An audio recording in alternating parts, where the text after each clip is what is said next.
Fuck it. Fuck it, we're going live. Fuck it. Fucking thing sucks. Fucking thing sucks. I don't know what that means. You Canadian fucks. I don't know what that means. Sting, Desiree Carrot. No. I'll just do it. Like, I'll read the prompt. I'll write the copy. I can't read the prompter. The fucking thing sucks. Someone will come in my office and blow me now. Oh, he's a multimillionaire though. He's a rich man. I still would hate to beat him. Oh no, he looks. He's gross too. Because if you look at his face, he's like decaying. He has so much makeup on. Like if he's on a digital show or a digital camera's on him, you can see like the paste on his face that's covering up liver spots. He looks like the Emperor. He's like Palpatine. Is he still on the air? No, he got kicked off Fox a long time ago, Yeah. and he's on. I think he's on another station, Newsmax. I think he has a show on Newsmax now. Speaking of Fox News, I started to watch Bombshell earlier today. Yeah, no interest. Stopped watching after about 20 minutes. Well, it's not true. It's not real because Margot Robbie's character never existed. She's made up for the movie, so it's like, well, how does that work? Why go through all that effort to make people look like people? Well, that's what I'm saying. Like John Lithgow's Roger Ailes. They put all the makeup on him, and they did something weird to Charlize Theron. I can't figure out what it is. She looks like Megyn Kelly. It's really hot. Yeah, she's supposed to. Yeah, she looks hot. Megyn Kelly's hot. Charlize Theron is hot. It's crazy. I saw her once up close and personal, and she was just like, I couldn't take my eyes off her. And I couldn't rip her ticket either because it was stuck. So I think she thought I was like messing with it so I could have more time with her. But it's like, no, I can't rip the ticket. It's stuck. I'm sorry. This fucking idiot can't rip a ticket. I really couldn't. I was really awkward. But she was like with 3 other people, so it wasn't like it was on purpose. There's 3 tickets, put together. I love you. Snap it to a Slim Jim. Snap it to a Slim. I'll slap it to your slim ass. Yeah. All right. So the background on this is for the new version of Are You Afraid of the Dark? I mentioned at the end of our live commentary that there's 3 versions of this show. Yes. Because the original was 90 to 95, and then it came back for season 6 in 99, and then it ran until 2000. And now, as of 2018, I want to say, there's a new show. And it's like really limited series. Like they only do like 3 or 4 a year. That's what the background's from, is the new version. And the new one's 2019. It's very Ray Bradbury. Something Wicked This Way Comes hard. I hope it's brutal. I think it was like a Ferris wheel that gives you like, it sucks the life out of you, but it gives you everything you want. It's like one of those stories. Are You Afraid of the Dark is? No, something Wicked This Way Comes. Because they did a Disney movie and Jonathan Pryce is the guy, and I never saw it. I kind of want to watch it. I wonder if Disney Plus has it. Should look that up. They don't have the old Song of the South. Uncle Remus! Which is weird. Yeah, go figure they won't have that on. Figure. That's deep in Disney's other vault. Movies you can watch if he comes back to life. Disney's favorite movie that he ever made. Song of the South. Yeah. I don't know about that now. Oh, God. Tom Rabbit, I know that. All right, so we watch Are You Afraid of the Dark 210, The Tale of the Shiny Red Bicycle. This is LIW Anthology Series Review, episode 58. I'm Phoenix West. So I remember this episode pretty clearly from childhood. I've seen it a few times. About a few? 6 years ago, I want to say. Probably around then. I went back and rewatched all of them. Wow. That's when I found out that it was off the air and came back, because I didn't see any of those episodes because I was, I was in high school in 99, 2000, so I didn't give a shit about Are You Afraid of the Dark? No, yeah. I watched those, and they don't get any better.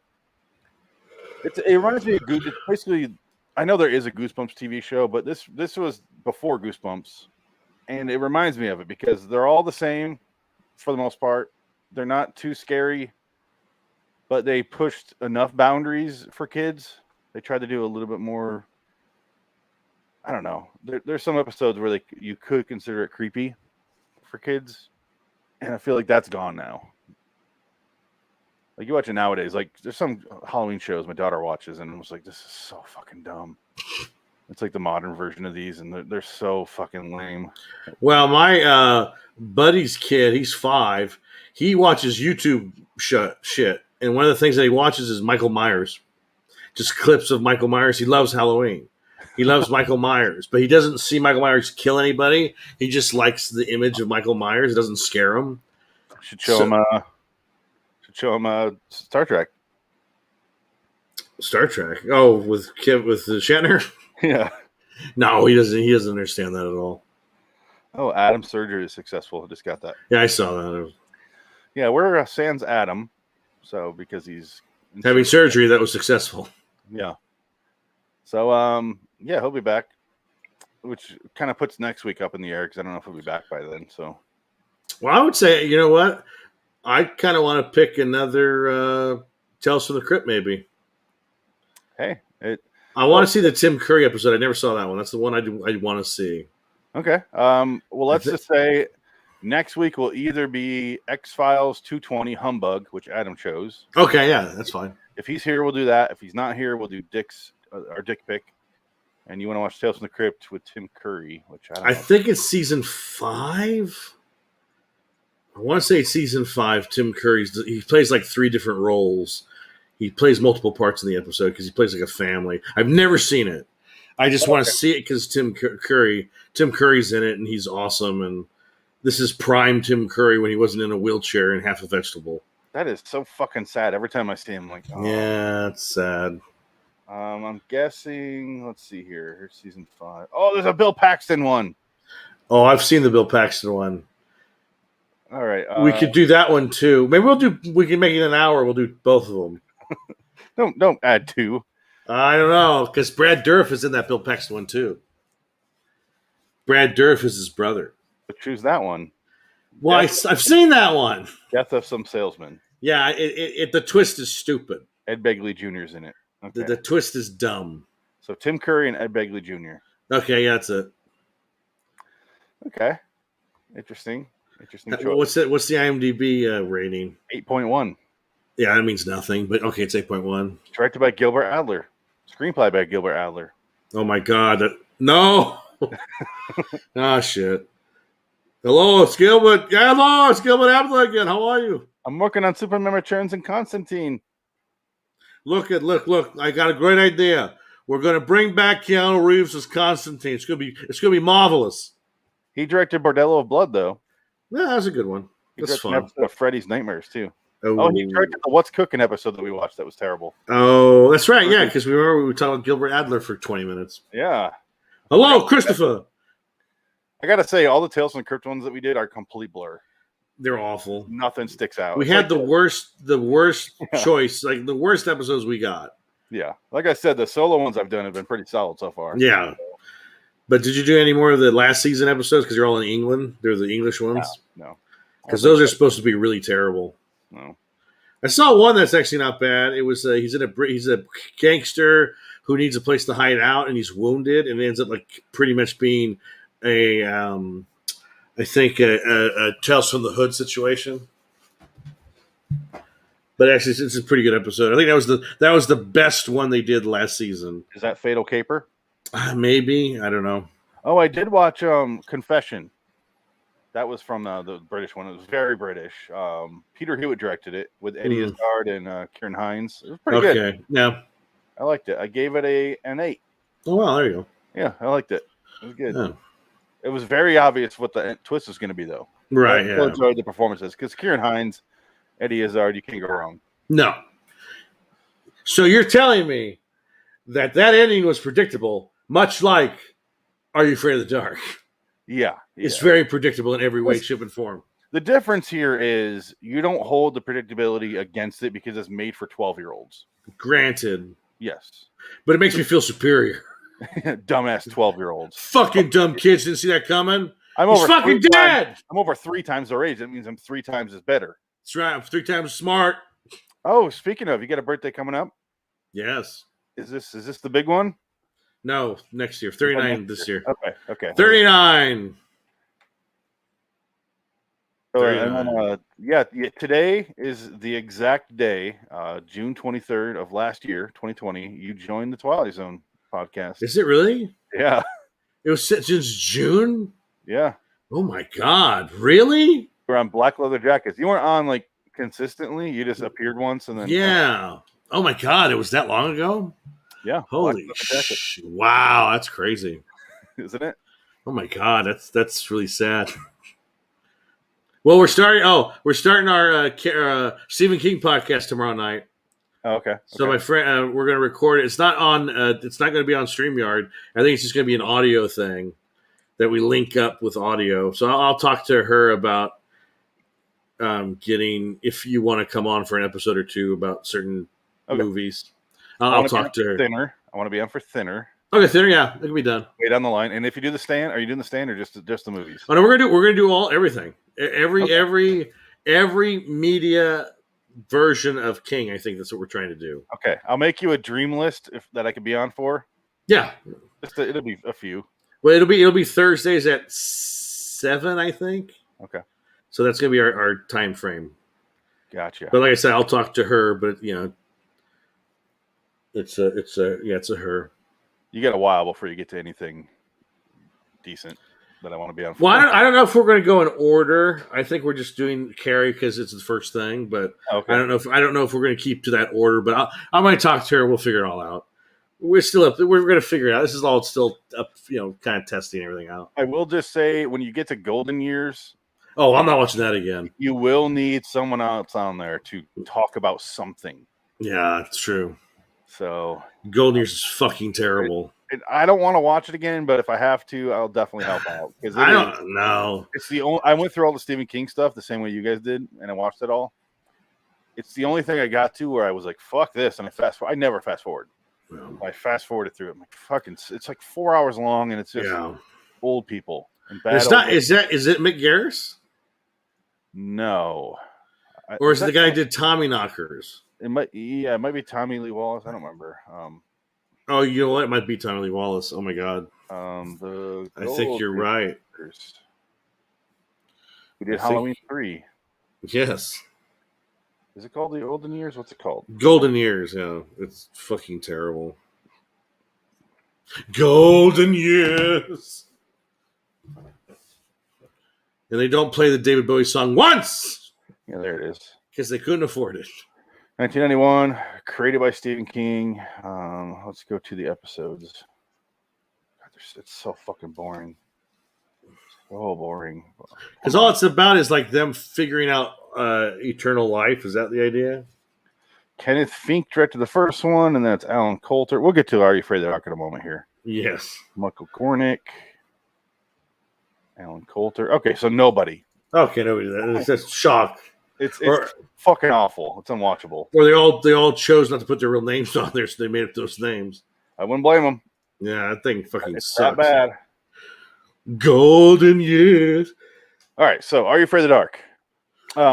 Yeah, I watched this show. I remember the first episode I ever watched. I almost chose that, but it's the one with the kid that runs a hotel, and then they all go in the hotel, and there's like, if you touch certain things, you get electrical shock, and they're like, oh, and they basically figure out that the kid is like hundreds of years old or 100 years old or something, and every time you touch it, he sucks out a little bit of your life. So the kid's parents, the main character kid that's staying there, his parents are like aging by the minute, and then apparently, again, M. Night saw an Are You Afraid of the Dark episode and was like, I'm ripping that off because he has his new movie Old coming out. His first movie, Sixth Sense, is based on an Are You Afraid of the Dark episode. Like the Shiny Red Locket or something like that. I forget what it's called, but wow, it's the same fucking story. And what about Lady in the Water? Is that Are You Afraid of the Dark episode? There is an episode about a pool. Uh-oh. A haunted pool. Does Bryce Dallas Howard come out of the pool? No, she was too busy, I guess. I don't know. She's too busy doing nothing. Living off her dad's Happy Days money. Teat. Living off of his Willow checks. And his parenthood money. All right, so I chose this one, so I guess I'll go. Yeah, I don't know why I chose this one in particular. It does stick out. Like, as far as visuals go, the image of that kid just standing there with his bike is kind of cool from when I was a kid. Obviously, now it doesn't hold up because it's not made for adults, but it sticks into my memory as far as like episodes I think about when I think of the show.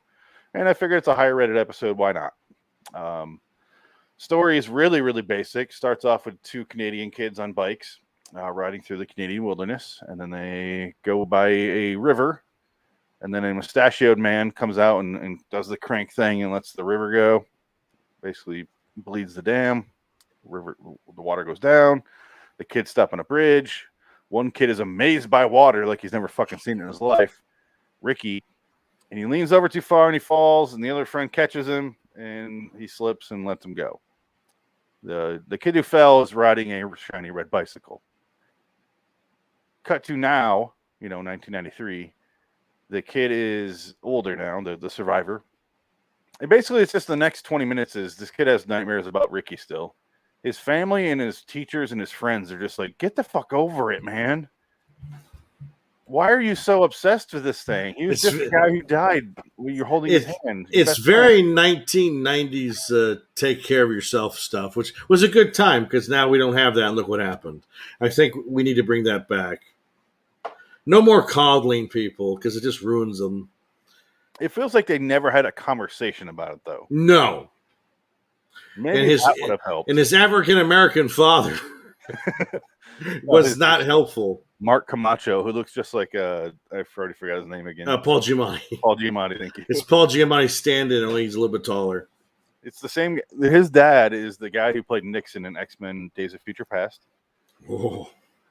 But he looks, his intro scene is at the breakfast table, and he looks like he's black or something like darker. It was funny. It was just like, wait a minute, whoa. Your kids are white as snow here. But it's funny to see someone who's not white go, "Oh, I'm so sorry." Yeah. Oh. Ugh. They can't kick that Canadian accent when they shoot it in Canada. No. Water got the hoose and everything. For some reason, all the American shows in the 90s and early 2000s went cheaper in Canada. Fuck it. That's why. And they didn't hide any of it. No, well, because the rule is you can have your American actors, but you have to hire local actors for all the other parts. Yeah. So that's why when you watch a show that was shot in Canada, it's like 60% Canadian actors and 40% American actors. But it's why we have the Ryans, Ryan Gosling. Yeah, Ryan Gosling and Ryan Reynolds, yeah. They're all good actors. And now we got Georgia. Everything's shot in Georgia. Made in Georgia. And it's mostly Tyler Perry crap. And The Walking Dead. And The Walking Dead. And every other movie that comes out now is made in Georgia. Yep. Which is so funny. Why would you live in LA? Go move to Georgia. Go live in Atlanta. You'll be set. You'll be fine. Yeah. Because the pool there is so smaller, you can get an acting job probably like that. Yeah. Because they have to hire local actors for any gig they have there.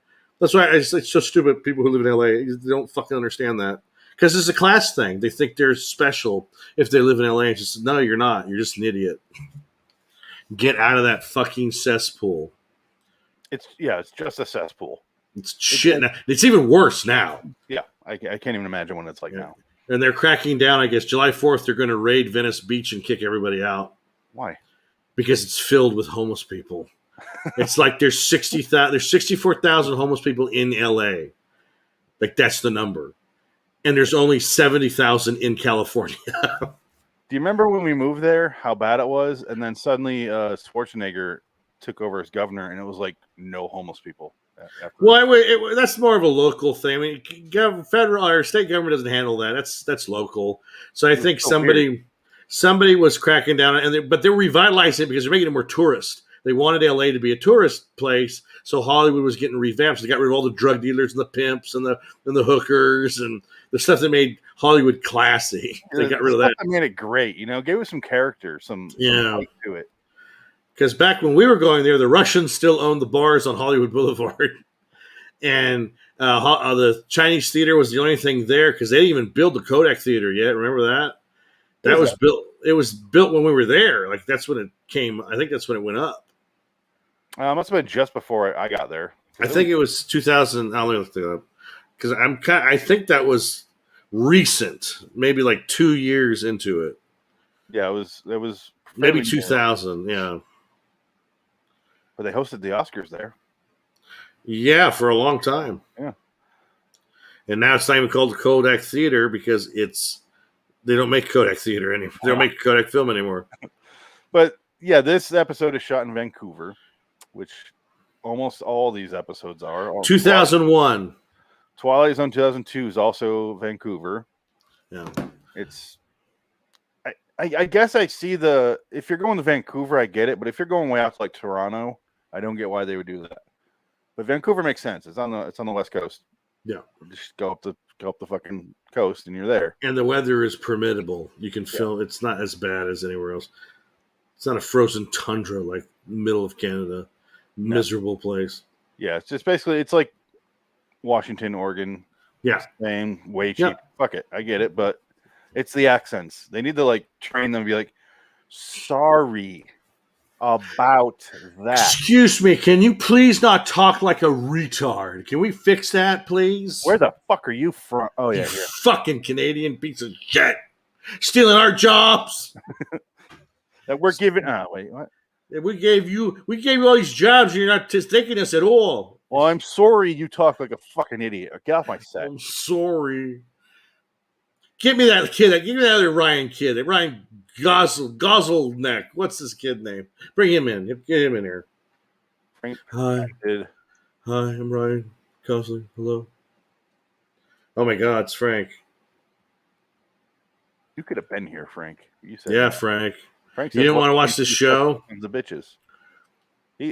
Okay, so he goes to school and he's sitting there spaced out, and then who is this? Shirley MacLaine was his teacher. Shirley MacLaine. And she's walking through in her little flower dress, and she's talking about JFK and the fucking. She's all over the place. Wouldn't it be great if they put in there that she's doing like weird conspiracy theories? That would have been great. JFK was in the mob. So to have Jack Ruby owned the Titty Club.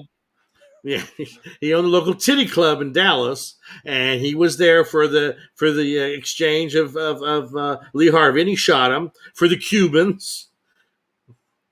If you saw Oliver Stone's JFK, we'll talk after class. Remind me in the next episode to talk about Kennedy. Kennedy? Yeah. Oh, with Birdman? Yeah. I know why you're going to talk. I know why. I know why. I read it too. I saw that same bit. I wanted to find quotes. I couldn't find any. I wanted to find what letters he wrote to little boys because he was a fucking psychopath. Yeah, we'll talk about that. Yeah, that'll be fun. That's gonna be most of our time tonight. Yeah, and our weird conspiracy theories on that. But I just love it if Shirley MacLaine was just talking like fucking crazy talk. Well, this is a map of the Earth, a globe, but I'm sorry to say it's not round. Don't believe what they tell you. The Chuds rule Washington D.C. What? You see, they're all lizard people in here in Washington. The Reptilian Society of Interplanetary Federation runs D.C. and Canada. Sir, Mike, can you wake up? This is important, okay? This concerns your future. Are you seeing your dead friend that you killed? Oh, it sucks that you killed him. I'm sorry that you have guilt of murdering your friend on that red bike. Yeah. How'd you know the bike was red? Yeah, it was shiny too, I hear. That's great. I live in a Canadian show. Can you pay attention? And anyway, can you imagine infiltrating our local government now? That's where they are. Can you imagine if like everything that was on created by media exists in a parallel universe, and that's the universe you live in is a Tales or Don't Fear the Dark episode? Like that's your universe. That's where your existence is. I won't say I have written several scripts of a TV show I'm going to make that's similar. To that. Yeah, not far off from that. I'll say that. It's like, God damn it! What am I doing here? Yeah, I don't know what Frank is talking about. yeah. I said just one sexy bitch here. He said, "LOL, dick." And then he is standing an hour away, blah, blah, blah. And then he said the vice president of the Itty Bitty Titty Committee. And then he said it's an oblet spheroid. Okay. Oh, that's what the flat earthers call it. Yeah. Earthers. Welcome to Earth. I go for the Will Smith pronunciation. Okay. Yeah, he sees his friend out the window, or not even out the window. He looks up in the classroom and sees his friend. He's in the hallway, yeah. And then he freaks out, and everyone just immediately crowds him and is like, "Don't give him any air, crowd him, scare him a lot." And there's a guy in a sports coat. There's a high school kid in a sports coat. It makes no sense. I kind of want to show that kid. He's having a sweater, a nice '90s sweater with a sports coat. It's such a '90s look. It's amazing. Yeah. I wish I could pull it off. Here it is.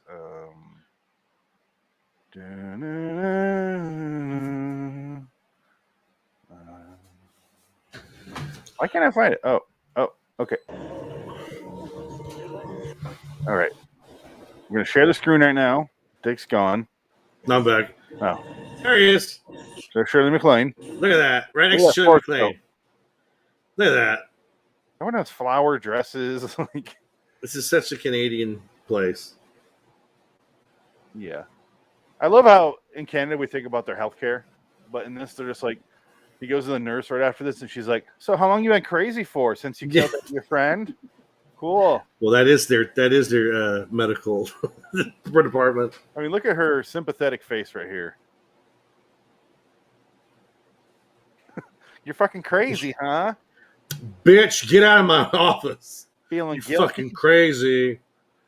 And then she gives him ice. He puts it on his head for some reason, or his neck. And then he looks out the window and he sees nothing. And he's like, "I swear I saw him." And he looks at and the friend's there, and he freaks out, drops the ice. And he's like, "Oh, I don't see my dead friend or anything. I gotta go."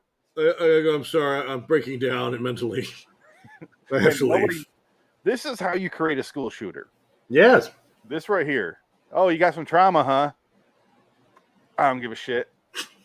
Why don't you do your homework and shut up? I just want to hear this dad talk. You gotta let it go, Morty. Whatever. All right, here he goes. This is the Paul Giamatti dad, who's clearly white in this. Not really. Why'd you have to take me to see Dr. McBride anyway? All right, here. So the kid is asking for help. They're like, "Why do you have to take me to see the doctor?" He's not really saying that. And the dad, here's the sympathy his dad has. "Oh, I don't know.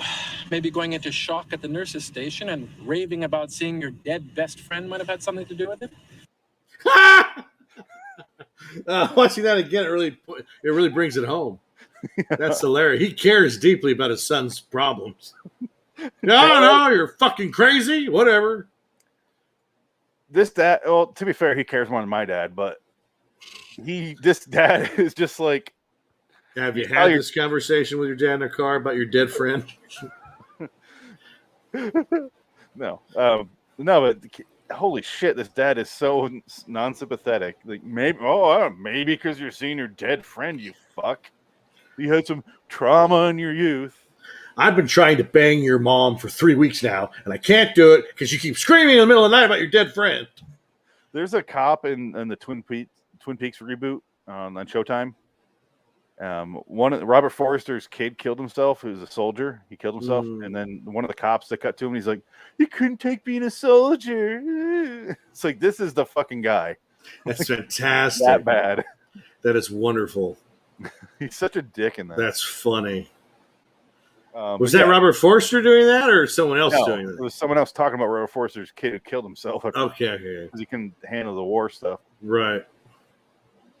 All right. Wow. The main character sees the ghost out the window. He tells the dad, "Stop!" And he slams on the brakes. This dad remember that. Doesn't. It's like a Fast and Furious move. Is so ready to yeah.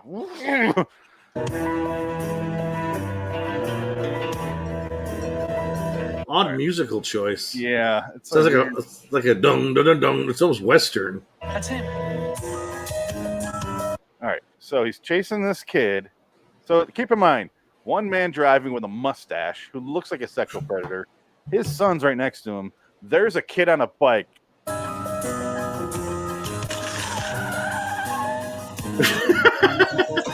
In the middle of the road, just stops, just swerves, and then he rolls up on this kid, and it's a girl, in his Ford Taurus station wagon, a teenage girl. It's like,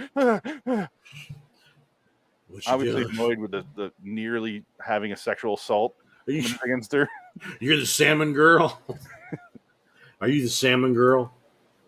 Lovely bones, ladies and gentlemen. Please keep up with our references. If you can't, I'm sorry. He doesn't creep me out as much as Stanley Tucci did in that, though. So Stanley Tucci's a creepo. Oh yeah, He's always a creepo in that movie. Ugh. You're the sister, aren't you?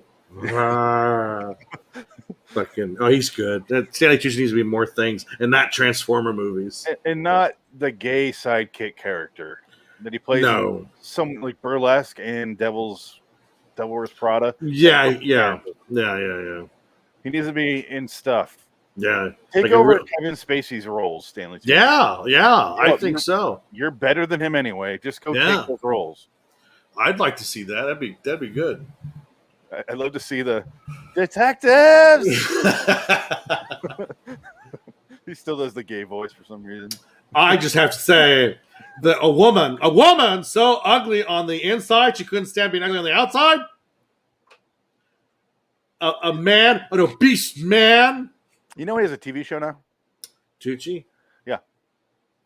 It's a show. It's one of those reality shows where he travels around Italy having dinner places. Oh, he ripped off the Stephen Cook show. That show's great. What's that one called though? Traveling or I fucking forgot. Two Guys in Paris or something like that. Two Guys, a Girl, and a Pizza Place. Oh, that's a great show. Speaking of Canadians. Ryan's. Yeah. We're back. Who was the other guy in the Two Guys and a Girl? Who's the other guy besides Ryan Reynolds? It was. I looked him up 1,000 times. It was Cynthia Watros was the woman. That's right. Other guy was. He's in It's Always Sunny in Philadelphia and stuff like that. He's he's a bit player. He's in some stuff. Cynthia Watros is the girl from Titus. Titus. And Lost. Yeah, I said that. When she had the lesbian affair with Michelle Rodriguez and they kicked her off the show. When they got arrested having a lot of fun in Hawaii. What? This happened. Yeah. I just put the lesbian thing in my head because I think that's what happened, and it's a fantasy. Okay. I believe it though. It makes sense. Your weird fan fiction up there. No, it's reality. It's fan fiction. Did you watch a friend die when you were a kid, Dick? Why are you so fucked up? He's in the room. He's right here. I read my He's put my hand in the blender. Oh man, the blender kid. It makes me laugh to no end. This stupid blender kid. Sick. Never seen one of those fucking movies. I saw it in the theater. Oh no, thank you. I would not see a movie like that in the theater. I couldn't do it. It doesn't move. It's literally a laptop screen. Oh, I understand. Yeah. But so you're not like Blair Witch I saw in the theater. I was like, stop moving. Like, yeah, I saw it in the theater. My sister got sick and threw up during that movie. My mom was just going crazy. That one, yeah. Josh! I watched that, and then that night we were camping, and I went out and ran around the woods at night. I didn't give a fuck. Like, it's not real. It's a movie. No, it was real. Didn't you get that? Duh. Yeah. Lots of people thought it was real, and it wasn't because it's a movie. Well, even if it was real, nothing fucking happened. That's true. Did you see the new one? Yeah. The Adam Weingart one? I kind of liked it. I kind of didn't like it. Like, I understand why people hate it, but I kind of like how they tried to do something with it that was interesting, but didn't quite work. I hated the alien stuff. Why were there aliens? Yes. I did. She's like an alien. When she's crawling through the tunnel, that part I was like, ooh, yeah. I don't like this. Yeah, that was gross. Kept getting like more and more narrow, and she's I was like, yeah, that's a shitty situation. That's not even horror. That's just like, oh, that sucks to be there. Yeah, it was well done. Yeah, I didn't hate it. No, I didn't hate it, but it just it rewrote the whole mythology of the Blair Witch. And he was like, who gives a fuck? It's a shit mythology to begin with. It was not an idea based off how much money they had at that time. I'm fine with that. No, it's the best marketed movie in history, I think. It's genius. Marketing for that movie was so genius. Like, those guys should market every movie that ever comes out. They were geniuses. Yeah. I don't know who did it, but they hooked me. The first thing I ever saw was the back of, like, a Starlog magazine was Burkittsville. Like, they had the dates, like, what happened with the Blair Witch history. And then 1998 or whatever. Yeah, well, Blair Witch 1 sucks, Frank. We know. We don't like Blair Witch 1. I like Blair Witch 2, actually. Blair Witch 2 is supposed to be pretty good. I remember seeing it. I don't remember it. I liked it. It's really bad when you watch it again. It's like borderline feels like porno. Like it's not sexual, but it has that vibe of about to fuck. You know, something's gonna happen. Yeah, but it's super cheap. But I like it because they show something that to us, the audience, and then they show it back on the video camera, and it's completely different. That I liked about it. That's what I liked about it. I was like, oh, that's an interesting premise. Well, it's different for a sequel based on the Blair Witch. It was like completely different, but kind of utilizing the same theme. Yeah. But it's good for them, you know. Too bad they couldn't make that like an anthology series, or every winter there was a Blair Witch movie. It would have worked. I mean, they're doing it interesting with what's it called? Well, the Conjuring movies. Yeah. Oh, they're all kind of interconnected. I was just going to say something else, and it completely slipped my mind. Saw movies, because they have the new one with Chris Rock, Spiral. No, I don't know how those are going to connect. I haven't seen Spiral yet, and it has horrible ratings. So. Oh well, it's a sequel. It's a direct connection to Saw. They already had like a really late sequel to that, Jigsaw. It came out like years after the original 7 or whatever. Yeah, because isn't it like a prequel or? Yeah, it's a half prequel. Is it? Yeah. Is Shawnee Smith in that one too? No. She's just in the first 3?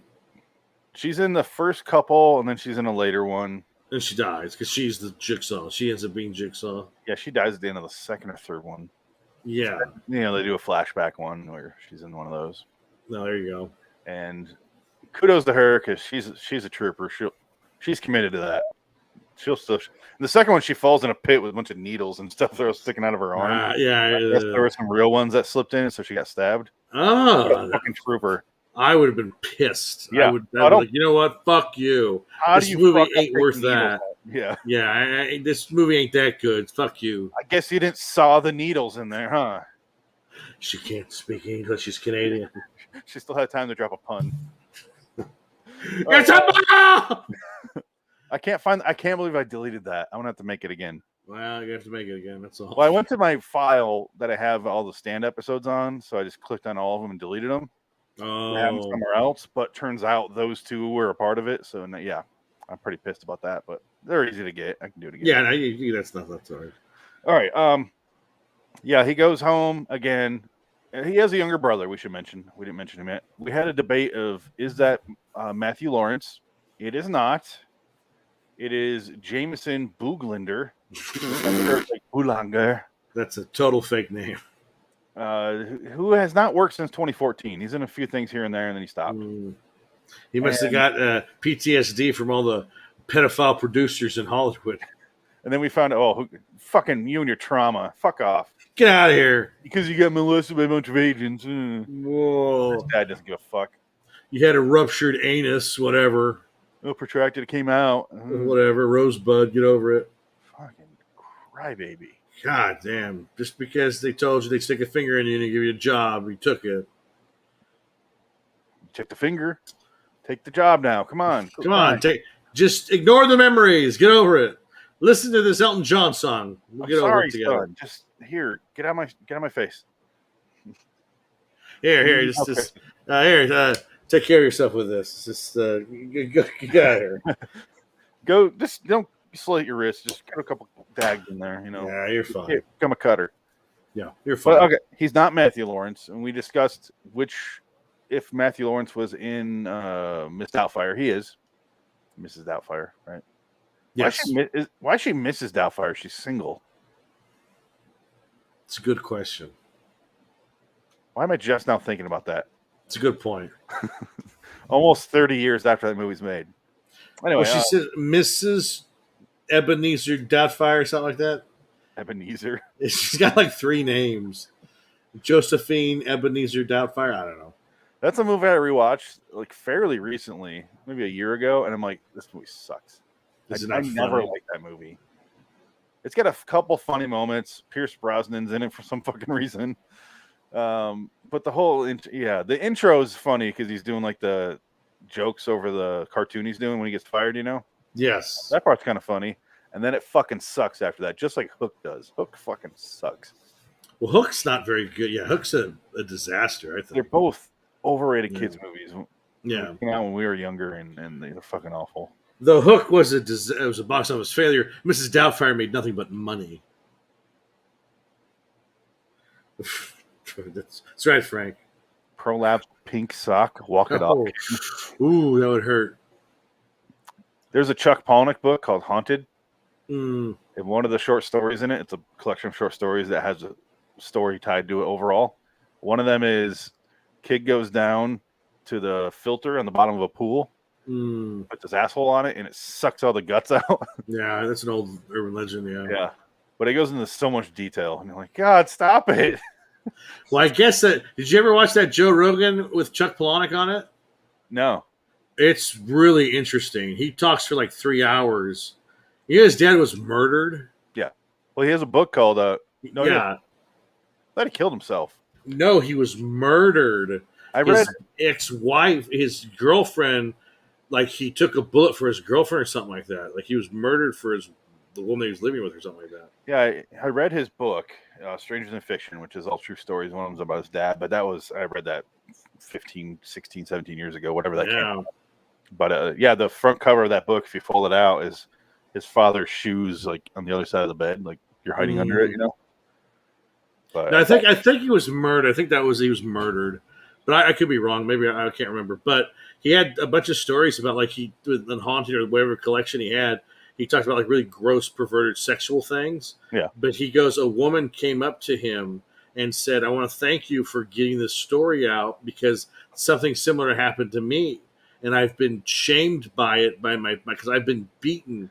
She said that she would get off on something related to one of his stories, like the same thing happened to her, some weird thing, and her mother caught her, and I guess she got like beat with a hot iron, like with it, and like she'd burned her skin, like really sizzled her up, and I guess she said she couldn't get off sexually unless somebody burnt her, something like that. Yeah, like she just said her sexuality got so fucked up as a kid because of various things that interacted with each other, and she just doesn't understand why. And she was like, the book helped me understand, it's not my fault, it's just the way things happen. And she didn't she felt better about it, but it's about 50 years of trauma.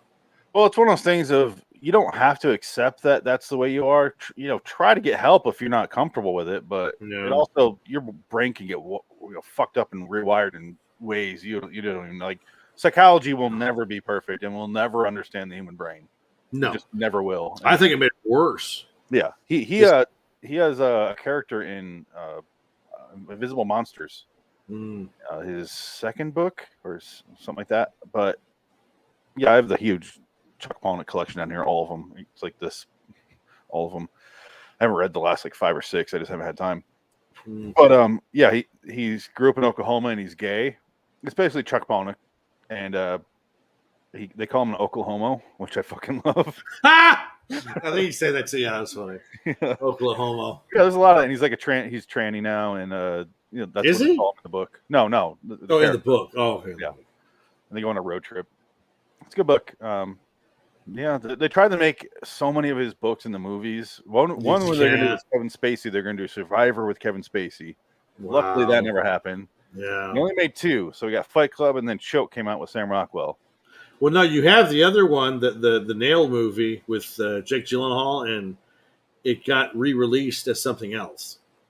It was Chuck Palahniuk, where the girl gets a nail in her head and she becomes a nymphomaniac. Nailed. I think it's called Nailed.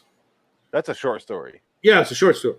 Yeah, but they made it to a movie, but it never happened because David O. Russell directed it and took his name off of it. It came out, but like years later.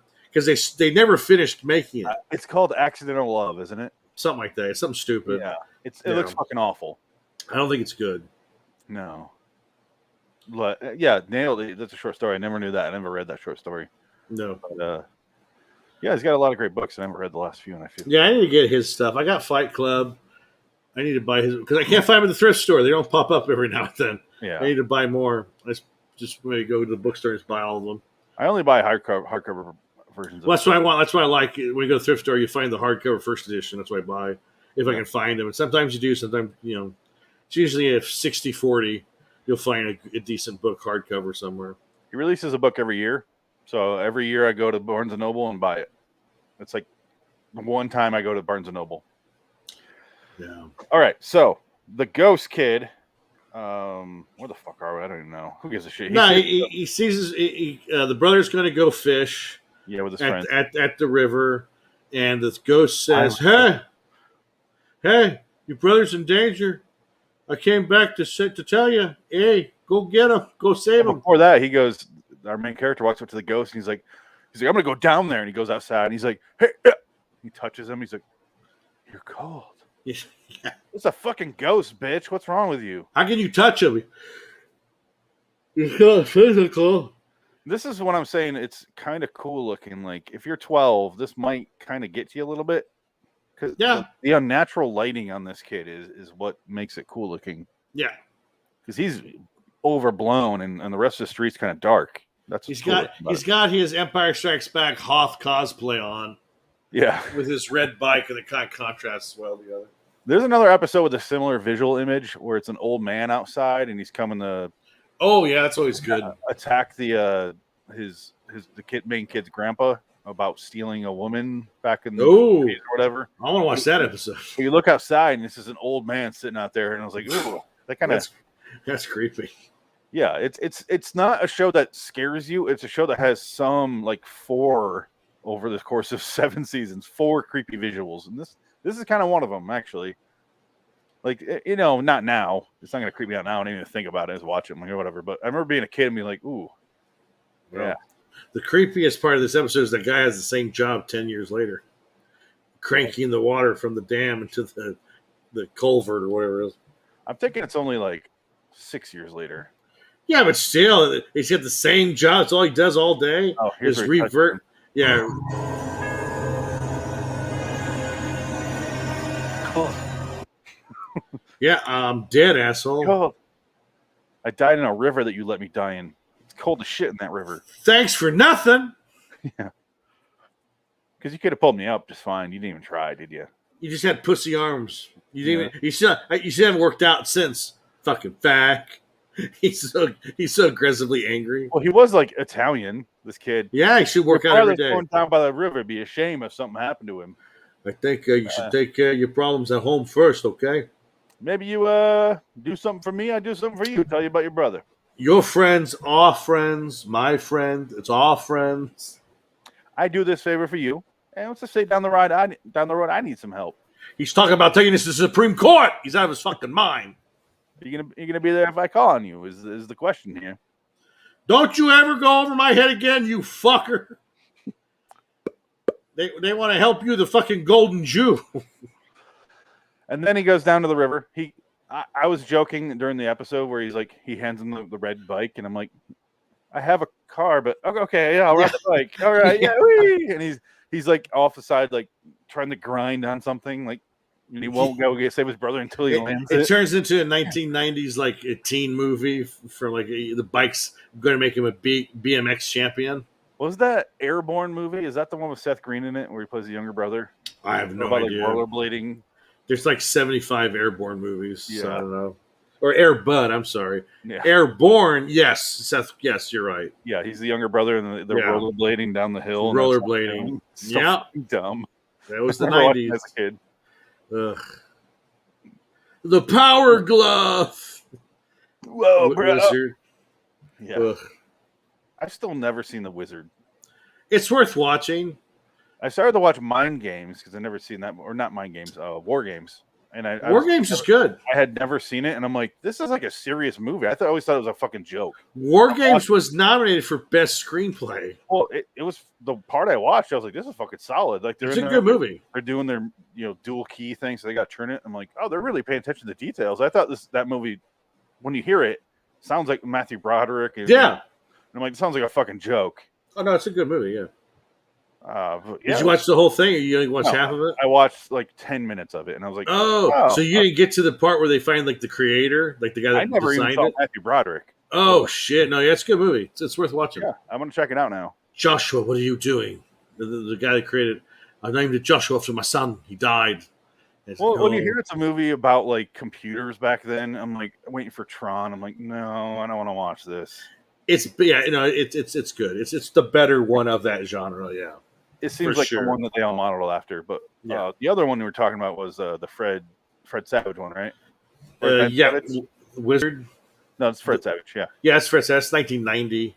That was the Wizard. I grew up with the other Savage, the one with Savage Brothers, Or maybe 89. I can't remember. Monsters. Ben Savage. No, Monsters is Fred Savage. Yeah, it's both. Ben plays your brother in that. Oh my god! Monsters. That's called Monsters with Howie Mandel. Something Monsters. It's bad. It's a terrible movie. Howie Mandel's like he plays Sully from Monsters, pretty much. Yeah, it's so awkward. What is that called? Monsters. I don't know. Monster Fred Savage. Fred Savage. Who's a director? He directs all of the Always Sunny in Philadelphia episodes. He directs so much TV. And that means nothing. Because somebody said, oh yeah, I watched how Fred Savage worked. He's on his phone the whole time. He's playing on his phone. That's how he directs. Fuck it. Might as well. Oh, he's got the dream job. He's fine. He's in a ton of American Dad episodes too. And he was great. He's one of my favorite parts of the Austin Powers movies. When he's in the third one. Yeah. He was funny. Poked in the face with a stick. Mole. So it is called. Where the fuck is it? Why can't I find this? Little Monsters. Little Monsters, yes. Same year as The Wizard in 89. It's 89? Okay. Wow. What a banner year for Fred Savage. Oh, shit. He's in the episode What Are Friends For of the Twilight Zone 85 version, which we're watching on July 6th. December 5th, 2023. It's all scheduled. We got it. Hey, I'm not far off. Well, hell, shit. Honestly, it's been a year. I can't believe that. This is the day of my start on this show. Yeah. A year later. That's insane. Well, just in general, just being back in the pod universe. Yeah. Crazy. It's been nice.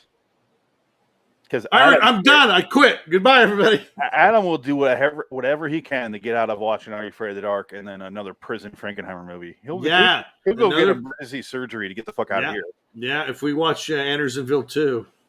All right, so he strolls down on his bike and goes saves his brother because his brother's friend is a dildo and throws a caster up on a rock like when the stream going down. Kid goes up there and somehow this dumb fuck gets his shoe stuck in a rock. I think natural selection would have taken him out. I'm gonna pull up the clip here. He's pretty stupid. It's like 3 rocks, and he's stuck in. The 3 rocks have made a house, and he puts his foot under it, and he could easily take the top rock off with his hand, but he can't do it. The kid is so dumb. Okay, I'm not gonna show a video. I'll just show the still frame here of this kid. Yeah, there you go. It's a very movable rock right here. This one, I get it if the kid can't lift it. It's heavy. This one, very easily moved. And instead of pulling the rock, he pulls his leg. How stuck could you possibly be? And why? Look, there's nothing else around him. How the fuck did he step right there? Well, and on top of that, once that water is going to hit him, he's literally going to fly maybe 5 feet into the river or whatever canal that is, a channel. I'm sure it's like 20 or 10 feet deep or something. So it's not like, well, unless he can't swim because he's a fucking loser. He's Canadian. Yeah, you know what? You just answered my question. Yeah. But it makes me wonder, is the reason they have it where the kid's body, the first kid, Ricky, his body wasn't found until after this? Yes. Because otherwise they would have shut down this something or apparently maybe that's why the guy still has his job, because he never found the body. This guy almost killed 2 separate kids 7 years apart. This guy's a fucking maniac. They're not going to put me away. I'll tell you that right now. It's from Chicago. Mustachioed maniac here. No. I told him that I didn't kill that first kid. No, I did not. You didn't find his body, did you? If his body's not dead, no body, no crime. Come on now. If I could play horror music right now, I would. Dun, dun, dun. Tetris. Look at him. I was doing Halloween. Oh. You got a Portuguese guy working the water over here. Are you offended by that? Yes, very offended. The Portuguese man who killed 2 kids in Canada. I'm so sorry. Channeling water from the dam. Those dirty Porchies. Fucking greenhorn. Yeah, this guy. I wonder if this is like a side hustle for him. Like he gets paid a really big amount of money to go down here once a day. And I think so. Yeah. He owns a sausage shop downtown. All right. Yeah, he saves his brother.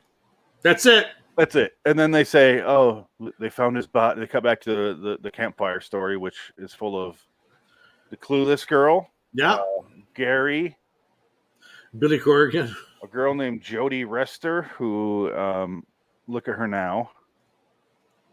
She's she's the one that looks like a lesbian back then. Yeah.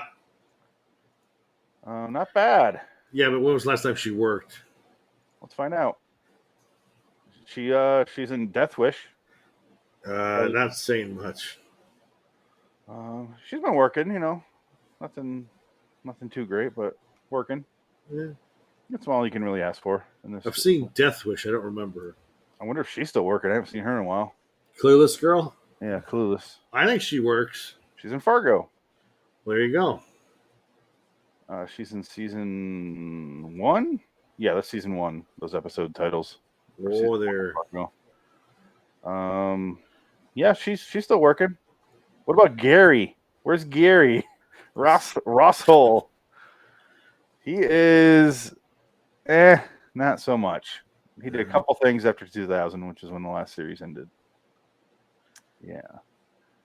Ready or Not? Is this a different thing? What is this show? Is he Ready or Not? Oh, no. Was one episode called Am I Perverted? Am I Perverted or what? Oh, my God. I think he almost plays Danny Masterson. That would be great, but it's Danny Masters. It's the true story of Danny Masterson. Am I a rapist or what? I don't know, bro. How's this trial going, by the way? Probably not good. I'm sure he's going to go up for everything. All right. He saves his. Yeah. Okay. So he saves his brother, and then they go. They didn't find his. They found his body 1 day later, and he goes. Mike thinks it was because he wasn't really there, and we were immediately like, "But he's a ghost. What the fuck does that have to do with his body?" Yeah. I assume they found his body back then, but no. What? So they found fucking nothing, because it's been 7 years at least. They didn't even look. They didn't care. No, nobody gives a shit about this kid. Did you guys just throw like a net out in the river? No, not really. It was whatever. Well, that's kind of a waste of a net, eh? Oh, no. The Gretzky, he's coming down. He's got the parade coming down here. We're going to set up for that right now. We can't go for no kid. We lose a kid a week in that river. I'm not going to keep wasting nets. Come on now. Don't be stupid. We got the signs up that say don't go over here. Canadians game's on. Come on. Don't go over here. I want you to stay away from the old Willows place. I hear the NBA is bringing the Grizzlies to town here in a couple of years. The new franchise. Oh, yeah. They're going to be here forever. We're going to love that. Not on the ice, though. I don't care. Oh, why did they try to bring a basketball team to Vancouver? Because they brought the Blue Jays to Toronto. Who are still there. They're still there, so that worked for baseball. Basketball? They have a Raptors, but that's Toronto. Toronto's like really multicultural. Vancouver, not so much. Not as much. Never going to care about basketball. They were there like 5 or 6 years, and then they were like, let's go to Memphis. Fuck it. Well, sure. Yeah.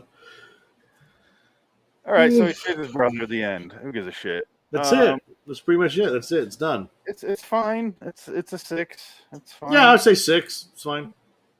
It has a 9.2 in IMDb. What? With 802 people voting. 9.2?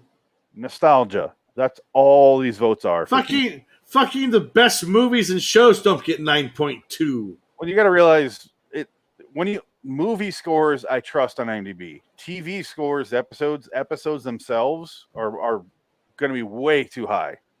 Well, no, even a good TV episode doesn't get that high. If it's good, 9.2? That's like unheard of. That's like Godfather level of quality. Yeah, I think Shawshank has a 9.0 or 9.1. Yeah. But it's a TV episode. I get it. Whatever.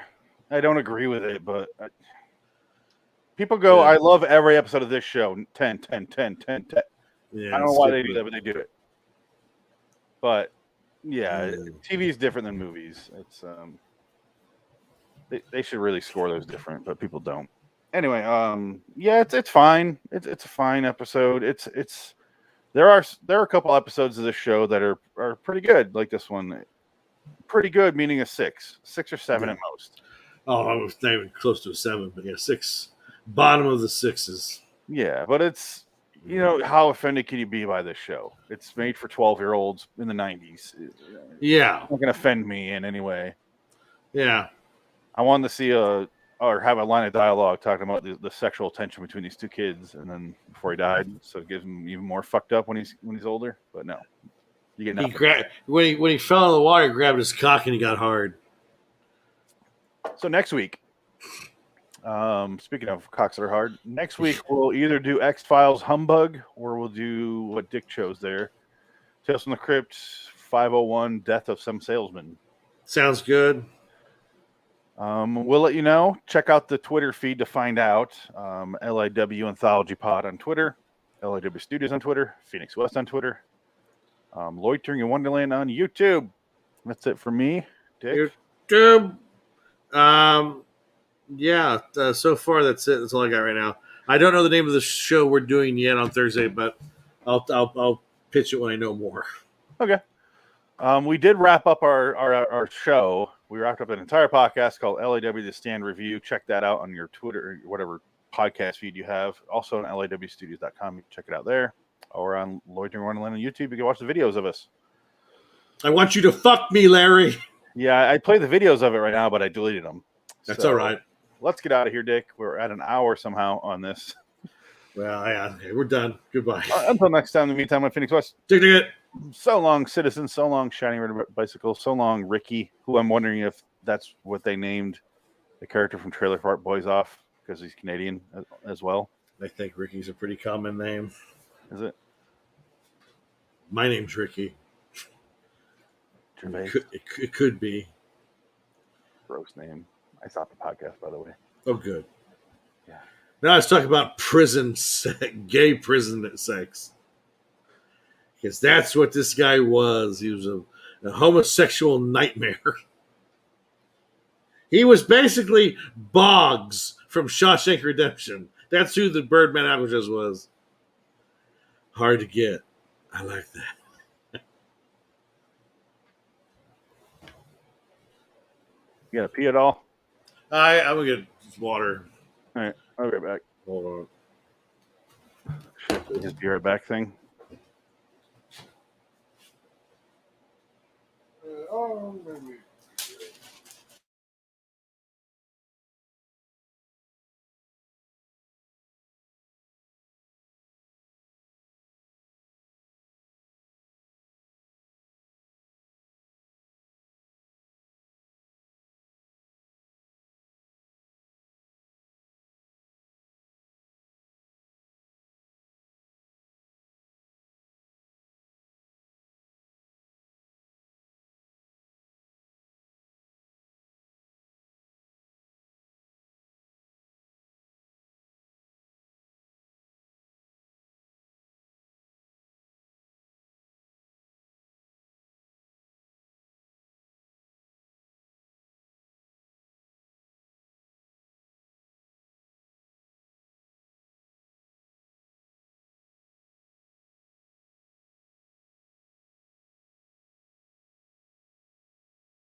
Red Letter. Okay. All right. All right. So about Burt Lancaster as a homosexual maniac. Hold on. We will as soon as I fix my audio because it always fucks it up for some reason. All right, go ahead and say that again. We'll go from there. Burt Lancaster plays a homosexual monster in Birdman from Alcatraz. Birdman of Alcatraz. Which technically is not accurate at law. It should be Birdman of Lennon. What was it? What's the prison? Oh shit. Lennon something. No, it's oh my god, what the fuck? I just blanked out on the whole thing. Me too. Oh Christ. That makes you sound smart. Isn't Leavenworth? Leavenworth, yeah. It was it should have been called should have been called Birdman of Leavenworth, but that Birdman of Alcatraz is a better title. It is, but in Alcatraz is the fancier, more well-known prison. I get it, but yeah. Even though they didn't no birds, they didn't allow them to have any kind of birds. Yeah. Okay, so welcome to LIW John Frankenheimer review, episode 6, Birdman of Alcatraz from 1962. I'm Phoenix West. Dig it. So, what did you think of this movie? Have you seen it before? No, actually, I've never seen it before. I always wanted to. I'm glad I finally got to see it. It's a good movie. It's long. It's long. I mean, it's fucking long. It is fucking long.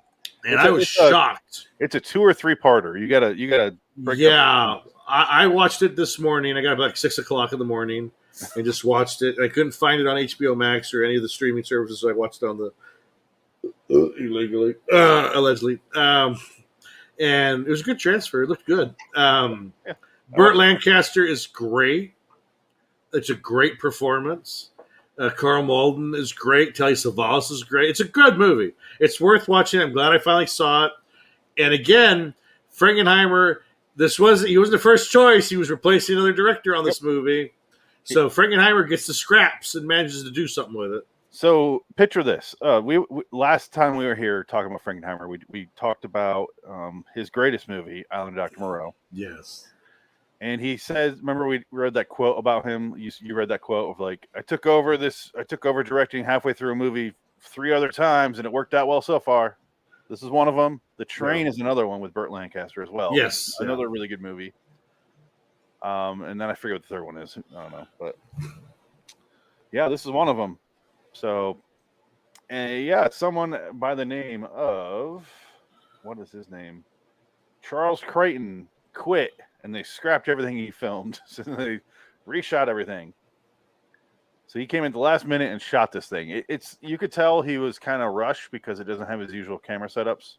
Yeah. It doesn't have his usual look to it that he was doing at this time. But I think he did a really good job. No, he did. It's a long movie. So for him taking over, that had to be a lot of days to shoot. So I can assume he's probably just saying like, well, fuck, I get through this 144-page script. I can't think about it too much. Let's just shoot. Put the camera here and shoot the scene. Let's do a master, and just to get all in one take. You know, there's not a lot of cutting going on. No, it's long sequences. No, which is the way to do it if you can. No, problem is, can your crew and actor do that? Yeah, well, there's a great scene where at the end, it's toward the end of the movie, where he's talking to his wife on the phone, on the prison phone. And it's only one shot. They don't cut between the two like they do, but they stay on him from the back over the shoulder with the wife in the mirror in the window. Watch her, and you just watch her, and he goes like, "Just go away. Don't live here. Don't come here. Yeah. Leave me alone." And she leaves, and he's on the phone. He just hangs it down slowly, and you see the back of his head for like a good 20 seconds. Yeah, it stays on there, and it's great. It works great. You don't need to see his expression. I feel like you can't do a movie like this nowadays. This is why I like 60s movies. Yeah. They did something, it was kind of, I mean, even then it was, when I say relatively new media movies, they're around for a while, obviously, but it was fairly standard how they were done. Yeah. You get certain people that came along and was like, I'm going to do it like this. I don't care if that's not how it's done. I just want to do it this way. Which is why I like Frankenheimer. He did some weird shit with the cameras. He would just throw it on the ground or throw it way up in the air on the corner of the room. It's like, all right, I'm putting a wide angle on this and we're doing it. You're like, why? He's like, because I want to. So I like that sort of stuff. This one, though, is shot fairly standard. There's not a whole lot of intricate camera movements. It's No. just really just sitting here. It's like handheld, kind of. I love that one shot of the mess hall where he kills the guard in the beginning. That was actually a really cool shot because there was a big mess hall. Like there's like 100. There's got to be 200 extras. Oh yeah. On those tables, and it's just a massive shot. It's a big epic shot from up above coming down. It's really cool. It's the only shot in the entire movie that has more than 3 people per frame. Yeah, it shows the scope of the prison, and that's it. That's the one time you see it. And then it's like a 2-minute scene at most. Well, you know why? Because he's in solitary confinement for the rest of his life. Yeah. So we're in solitary confinement the rest of the movie. Yeah. Which makes sense. Maybe that was Frankenheimer's idea. I'm sure it was. Makes sense.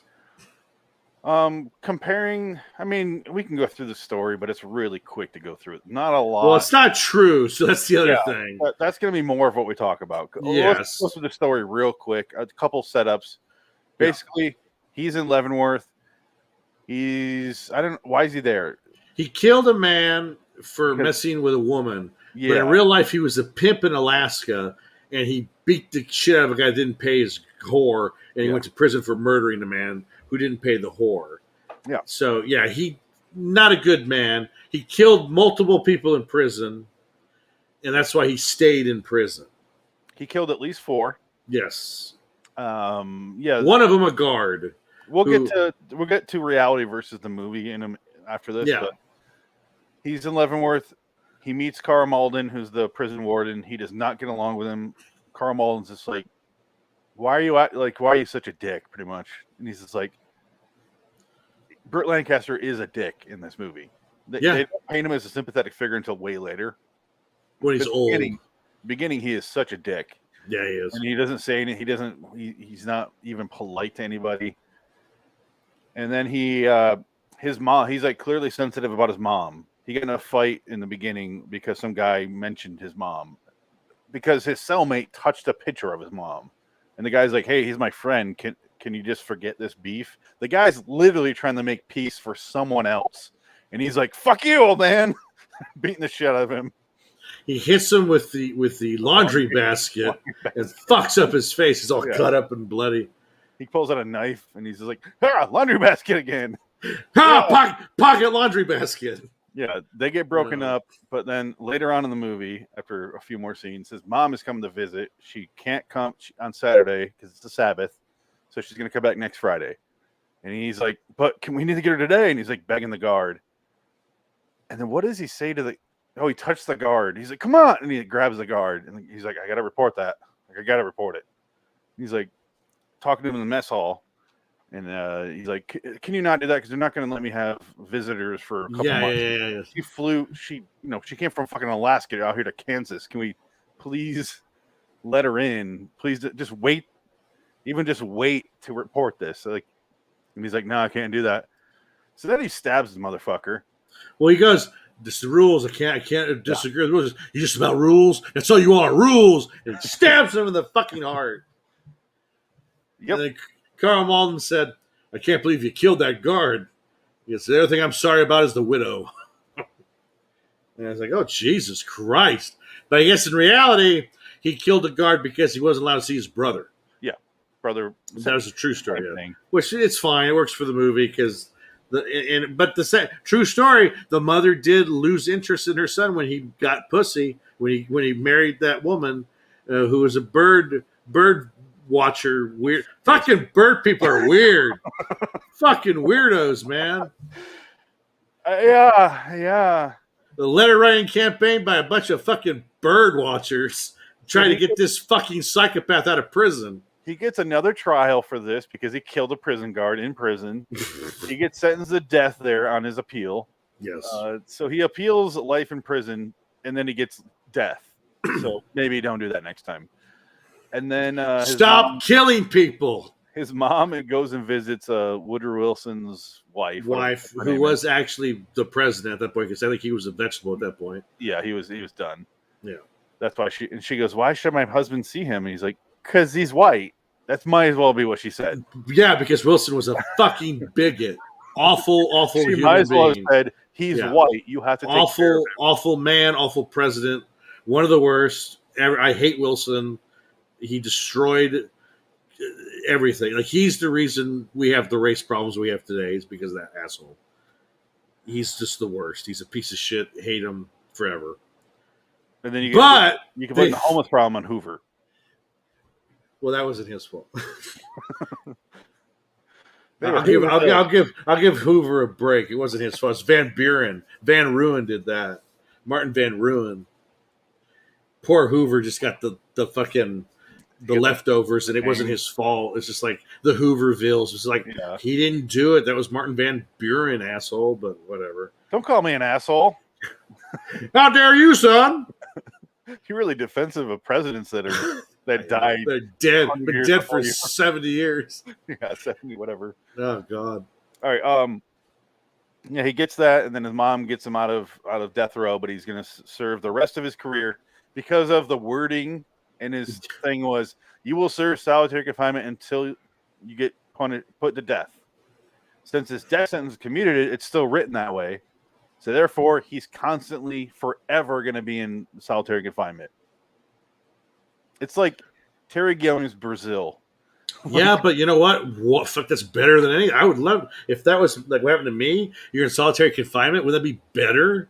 Oh, it's like, what would you rather be? Because I'd rather be lonely and missing human contact than fearful all the fucking time for my life. Rape, murder, looking at the wrong guy at the wrong time. Yeah, no, thank you. I'd rather be all by myself with my birds. Like, I think if I went to prison for a 2.5-year sentence, I would kill someone and just go the rest of my life because I don't want to be in population gen pop for 2.5 years. Like, I'm not doing that, man. It's worth it to just ride this fucking thing out in my cell by myself. You'll be like the Shakala. You'll be like that movie on Netflix or Amazon. The guy from Game of Thrones where he goes to prison and he becomes part of white supremacists. It's a good movie. He went to prison because he had a drunk driving accident and his buddy dies. So he's vehicular manslaughter. But he's in the population, so he has to be in a gang to protect himself because he'll just not make it. Yeah. And he's in there for like a year or 2 years, something like that, his sentence. And he kills a guy in a riot, and then they add on 10 years or whatever. So he's like deep in the society. He's deep in the ranks of the white supremacist group. But he's like friends with like the Mexican guys who are there because they kind of help him out too because he saved one of their lives in one of the riots. So he did the same thing Frank does. I can't look at myself full screen. It's all pixelated. Ah! Ah! We need a blender prop. I know. I got one in the patio, but I use it for watering my plant. Use a blender for watering your plant. I don't use it anymore. I should get a new one. Huh. I don't want to tempt myself making milkshakes because I'll just drink milkshakes all the time. I put the plant in there and ate. Fuck! I ate the plant. It was a steak plant. I milked my plant and I ate the plant. Oh fuck! So he's in solitary confinement for like 30 years at Leavenworth, and Telly Savalas is his neighbor. Yeah, and Telly Savalas is really good in this movie. Yeah, he's awesome. And this is his only Oscar nominated performance for supporting actor. The only time he got nominated ever. And then he went on to become a character actor in a bunch of different great movies, and he had his own show for a long time. And now he's dead. And Twilight Zone. And he's a great rapist in Dirty Dozen. He's in one of the Bond movies. Which one is he in? Oh, he's in the. He is the Majesty's Secret Service. Oh yeah. He's Blofeld. Yeah, he's in there with George Lazenby. Yep, George Lazenby. Which I've never seen that one. I like it. Christopher Nolan's favorite Bond movie. I like it, except for the extended bobsledding sequence that goes on for 40 minutes. It's like 2.5 hours. It's the first Bond movie that cracks the 2 hour mark. Yeah, that's rough. Long. That's wrong, yeah. But it's like in the Swiss Alps or something like that. But it's not. I like it. It's because part of it is because I hate the Roger Moore movies. Yeah. Those movies. They're fucking terrible. They're not good. Oh, fucking awful. They're real dated. Speaking of James Bond, John Frankenheimer was approached by Albert. How do you say his last name? Broccoli. He was approached by him to be James Bond. Who? Frankenheimer was. To direct it? No, to be the actor, to be James Bond. John Frankenheimer? Yeah, he was an actor first. Really? Yeah, so he was approached by him to be James Bond. That would have been weird. That would have been very weird. I wouldn't have gotten a lot of my favorite movies. What an alternate reality that would be. I'm very glad that didn't happen because A, he's not British. How the fuck would that make sense? Neither's Sean Connery. No, but he's from the islands. He's not from New York like Frankenheimer is. Hey there. I'm going to shoot you now, Blofeld. He's not Charles Bronson. Hey, Dr. No, back off. He's got a Queen's accent. You're stealing. You're touching the car. Yeah, we're stealing the fucking car. It's my car. Yeah. Classic. No dice. No dice. That would have been weird. Maybe it was when they were doing the Casino Royale for the TV show, when it was a TV movie. Oh, the one that because that was the American version. They did Woody do that. Allen? No, it was another one that was on TV. It was like the Playhouse. climax episode. Yeah. Where it was Casino Royale. Yeah, it was Casino Royale, and it was a teenager that played James Bond in 1954. Well, he was like a crooner. Well, like one I of those told like you, Bobby Darin guys. yeah, like I told you, it was the first thing I ever did for LAW was on the website was the James Bond reviews. I did written reviews, and Oh man, I went in order. So I started with 1954 as a climax Casino Royale, and I'm like, this is like a teenage boy just playing James Bond. That's funny. It wasn't horrible. It was way better than the Woody Allen comedy one. Well, yeah, that one was a mess. The other thing good about it was the music. Like Peter Sellers is playing James Bond at some point. I'm like, what the fuck is happening? Orson Welles is James Bond. Like 7 people play James Bond. I could not keep track of what the hell's going on. Well, because it's a code name. That's why everybody uses it. That's the You joke. need to be stoned out of your fucking mind to enjoy that movie. Well, I guess Peter Sellers was stoned for most of that movie. That's why he's an asshole. He didn't want to do anything for it. That's why they shoot around Peter Sellers. And I think they actually hired David Niven at the last minute, and he was professional about it, so they were able to finish the movie with him. I remember being in middle school and very excited to watch. It was, I forget what channel it was on, maybe HBO, but it was a mini series. It was only 2 episodes, but they called it a mini series called "The Life and Death of Peter Sellers." Oh yeah, it's a good movie. And I was very excited to watch that, and I kept talking to all these people at school and be like, you know what? And they're like, what are you talking about? I'm like, I am so alone here. Yeah. I was like, how do you not know who Peter Sellers is? That happens when you live in middle America like that. Are you kidding me? Like you're not. Yeah, Northern California, same thing. It's like, oh, I love Peter's. Do you know? Stanley Kubrick? Yeah. What? But imagine me like trying to convince people to talk about Frankenheimer movies. 2 years later when I started watching them. Yeah. People are like, what the fuck are you talking? My friends are just like, I don't know what you're even talking about, man. The Manchu Canada? What? And then I meet film friends like you guys, and you don't know much about Frankenheimer. No. Still. And I'm like, who do I have to talk to? Well, I just gotta watch them. I can't get specific enough to get an audience on this. That's a real niche kind of group to get into, is the Frankenheimer heads. Well, hey, now I'm starting my own show about it. So yeah, that works because I like them. I've seen all so far. I've liked everything I've seen. So well, I like Frankenheimer. It makes me wonder if Adam would have hated this episode. Part of the reason he hated the last episode we did, or 2 episodes ago, was Andersonville, which I fucking love that. It's good. It was good. It was very good. Yeah. I think that's better than this. Oh, I don't know about that, but I think it's more entertaining than this. I think this is a better movie. Yeah, I would maybe that. Yeah, that makes more sense. Yeah, I'd rather watch Andersonville again than this, but I think this is better.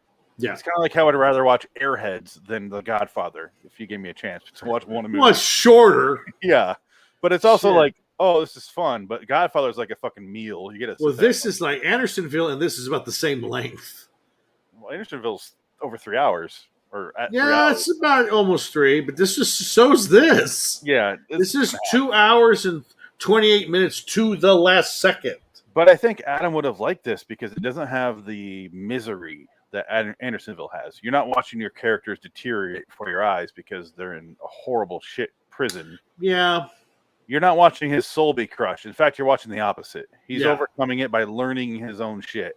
And it's almost like this big, like, to this prisoner for doing all this in there, and everyone's like, he's a genius, and like, yeah, he might have been, but he's also a fucking psychopath. Well, he was a genius. He is a genius. He was a genius, but he also was a fucking murderous psychopath. Well, at some point, So, yeah, you can be both.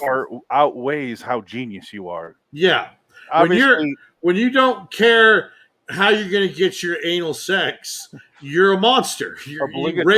obligatory Hitler reference here. Yeah, he is bad. He's a bad man. Yeah. So he was a sicko. He was a sick puppy. This guy. They called him during the research. They called him in the prison system a wolf, which means he's a predatory homosexual.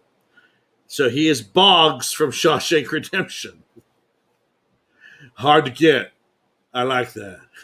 I get when they say, like, I don't think if you're having sex with men in prison, you're homosexual. I don't think you are, personally. Well, like Oz, sex is sex. It's like I'm not gay. I gotta come. I gotta come with someone. Yeah. No, I get it. You know what I mean? You're not. Oh God, do I get it? Oh my God!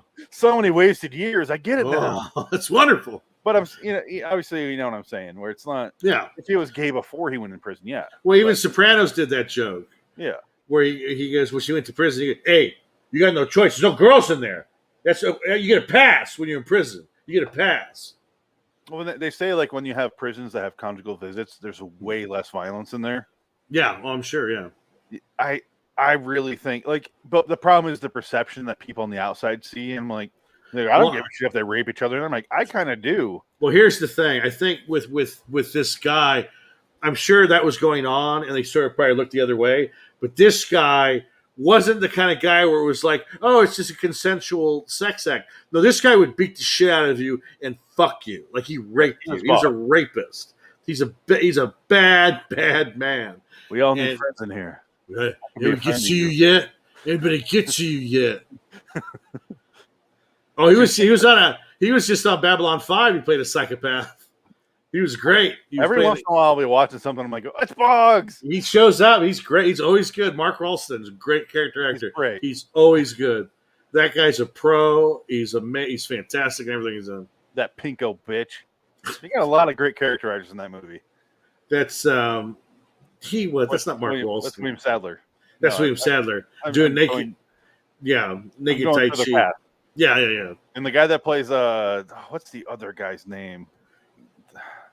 The third friend with them. What? Oh, Robert Patrick? No, the third friend in Die Hard 2, or no. Sorry. In Shawshank. Yeah, the other guy, the one that goes, what's he say? That's Christo, you dumb shit. Yeah, that guy. Yeah. I can't remember his name, but yeah, he's in a lot of stuff. What is his character name? Oh my God. Oh, I don't know. I can't remember. Escaping me. Yeah, I know it. It's just right now I can't think of it. But yeah, obviously this has a very clear connection to Shawshank. They're both prison movies. They're both one of the best prison movies. About Hope. Another prison movie that's interesting and very different from these two is what is that movie called? Sorry, I just blanked on the fucking Bronson. Yeah, Bronson is different. Yeah, Bronson's not really a prison movie though, because he's out of prison for a good chunk of the movie. No, but a lot of it is in prison. But a lot of it is in prison. Yeah, him doing these like 15-minute monologues of the camera with paint in his face. The best part of that movie is where he's out of prison and he goes, "Well," he gets to me, "I gave you fucking magic in there. You pissed on a gypsy." And the guy's fucking. Yeah. That's the best part of the movie. So you got that. You got Romper Stomper. You got what's that Steve Buscemi movie he directed? The Animal. It's not Animal Farm, but it's Animal something. Oh, I don't know. He directed the one. It's a Holocaust movie, isn't it? Or a prisoner of war camp movie? Oh, it's got Edward Furlong in it. No, it's about just a regular prison. Was it? I don't remember. I don't know. I just know Tress Lounge. There's a lot of good prison movies. Green Mile, obviously. Yeah, Green Mile. I think this is probably my second or third favorite one. I think Green Mile's better than this. No. Personally. Well, Green Mile is a more modern, like it's more of a fantasy horror movie than a drama, straight up drama. But yeah. All right. We're all over the place. What happens chronologically? Well, he goes to prison. He finds a bird and he nurses it back to health. in Leavenworth. Let's pause there because I do like how simple they treat this introduction of the bird. It's not like you should raise birds. Yeah. Some random prisoner. It's just like, what's this? Well, that's what happened. It's basically what happened in real life. That's what happened. That's what I like happened. That you don't hear like the music swelling. It's just like a really quiet because it's solitaire scene of him grabbing a bird and being like, "All right, what the fuck's wrong with you, buddy?" Like, hey, and he tries and he gives him some water and a little bit of food, and it's you watch it progress from there, and then suddenly he's like obsessed with this thing. He's like, "You're gonna live, go," and it won't go. It comes right back to him, and he has that bird for a while, and he realizes he needs to like wait till it can fly because right now it can't, and he just raises that bird. And I like how simple it was. It wasn't. I think if you gave this to 9 out of 10 directors, they would. This is going to be our scene of have the music swell and him staring at the bird and being like, I can do this with my life now. I found reason. And Frankenheimer just goes, he looks at a bird. Yeah. He heals it. That's it. It almost doesn't matter except to the character. Yeah. I don't know if that made any sense what I just said. No, it worked. No, yeah, it works. It's very simple and it's to the point. It's just like, you don't need that moment of swelling. He's in solitary confinement. You see, it's raining. It's pouring rain. Yeah. He gets the bird. He takes it in, and it won't fly. And he's got to figure out what's wrong with it. He fixes it. But I guess in reality, the true story, they said he had all these birds in his cell. Right? It was just covered in shit. Like he didn't clean it like Burt Lancaster cleans it. Now it's all sanitary. Yeah. Well, yeah. What do you think? It must have smelled horrible. And he probably got off on it. Fucking the stench. Like, this is pure evil. He's probably jerking off with all this bird shit. But Weirdo. It's like, it makes you wonder, did he only fix the bird, the weird, bird AIDS they had because he was like, oh shit, this might go to me. I better fix this because I'm in their droppings all day long. Like maybe. Yeah, more than likely. Wonder, like that could have been a reason behind it. Sure, and he probably made some money off of it too. Well, I mean, he didn't. He made money, but I don't think the prison took the money. Basically, reclaimed the money because you're not supposed to make money in prison. Well, that's a big part of this movie. That's some of my favorite stuff in the movie, actually. Yeah, with Molden comes in. Yeah, but he gets the bird back to health, and then suddenly he's like, you see like his collection growing. Like he asks the guard for a bottle. He grabs the bottle. He's like, "Let me have this." He's like, "Yeah." Because when he's in Leavenworth, there's just one guard outside his thing all day long. Yeah. And he grabs a bottle and he comes out and he's like, "Hey, give me that box you're sitting on." He's like, basically the guard comes over and goes, "Why don't you go fuck yourself?" Like every day I sit outside here, not so much as a howdy do, no thank you, no please, nothing. I left it. I wrote down what I wrote down one of the isms of the Birdman, because I thought it was hilarious. Burt Lancaster? Yeah, one of his. Oh shit! Where did it go? So basically, at this point, he's still a huge dick, and he's like, "Never ever have you shown me like a common courtesy and treat me like a human being." And Burt Lancaster does this thing, which I'm not a huge Burt Lancaster fan. I think he's kind of a boring actor most of the time. I'm getting the more I see him, the more I like him. So because he was great in this. Yeah, and 7 Days of May is great. Yeah, he goes into his cell. He's like, he realizes he's right, and he sits there and he covers up like half. He kind of peeks out from the corner of his cell, and he's like, "I just want to say, you're right. Sorry." And he's like a little kid. It reminds me of like when a little kid gets shamed about their behavior, and they kind of like hide themselves. Yeah. Because he's supposed to be like a 30-year-old child at this point. Yeah, because he's been in prison for like 20-something years at this point. Since he was 10? Yeah, pretty much. Oh, god damn it. Yeah, he finally gets the box later, and then his bird collection grows from there. His neighbor, Telly Savalas, his birds start to get sick, and then so does Burt Lancaster's. And they start dying off. And Telly Savalas gives him a bird to heal and for a year. I love the fact that they treat years like nothing. He's like, you can have my bird for a year, only a year. Yeah. That's a long fucking. And I'm like, oh wait, no, it's not for them. Time moves slow. Prison time is slow time. Yeah, and Fuck. basically it's just him trying these different mixtures of chemicals on these birds. Yeah. And I feel like we don't really need to go into detail anymore. Well, no, because from this point on, is him taking care of his birds. He tells, he does these contests and he wins these contests through like bird watching shit, and he's getting his works published, and people are starting to discover this guy knows what he's talking about. Blah blah blah. And there's a scene further down the movie where I guess the warden and some other guy, I don't know if he's like a senator or congressman, he's saying this guy or a doctor, he says, what if we put him in a lab where he does actual work on human disease? He could probably revolutionize what we think about human disease if he can do this from a cell for a bird. And they start talking about that, but he can't do that because he'll rape children. Yeah. And that's pretty much why they kept him in prison, because he was more likely going to rape and murder children. There's a lot going on behind the scenes of this movie. Yes. Because Burt Lancaster met him.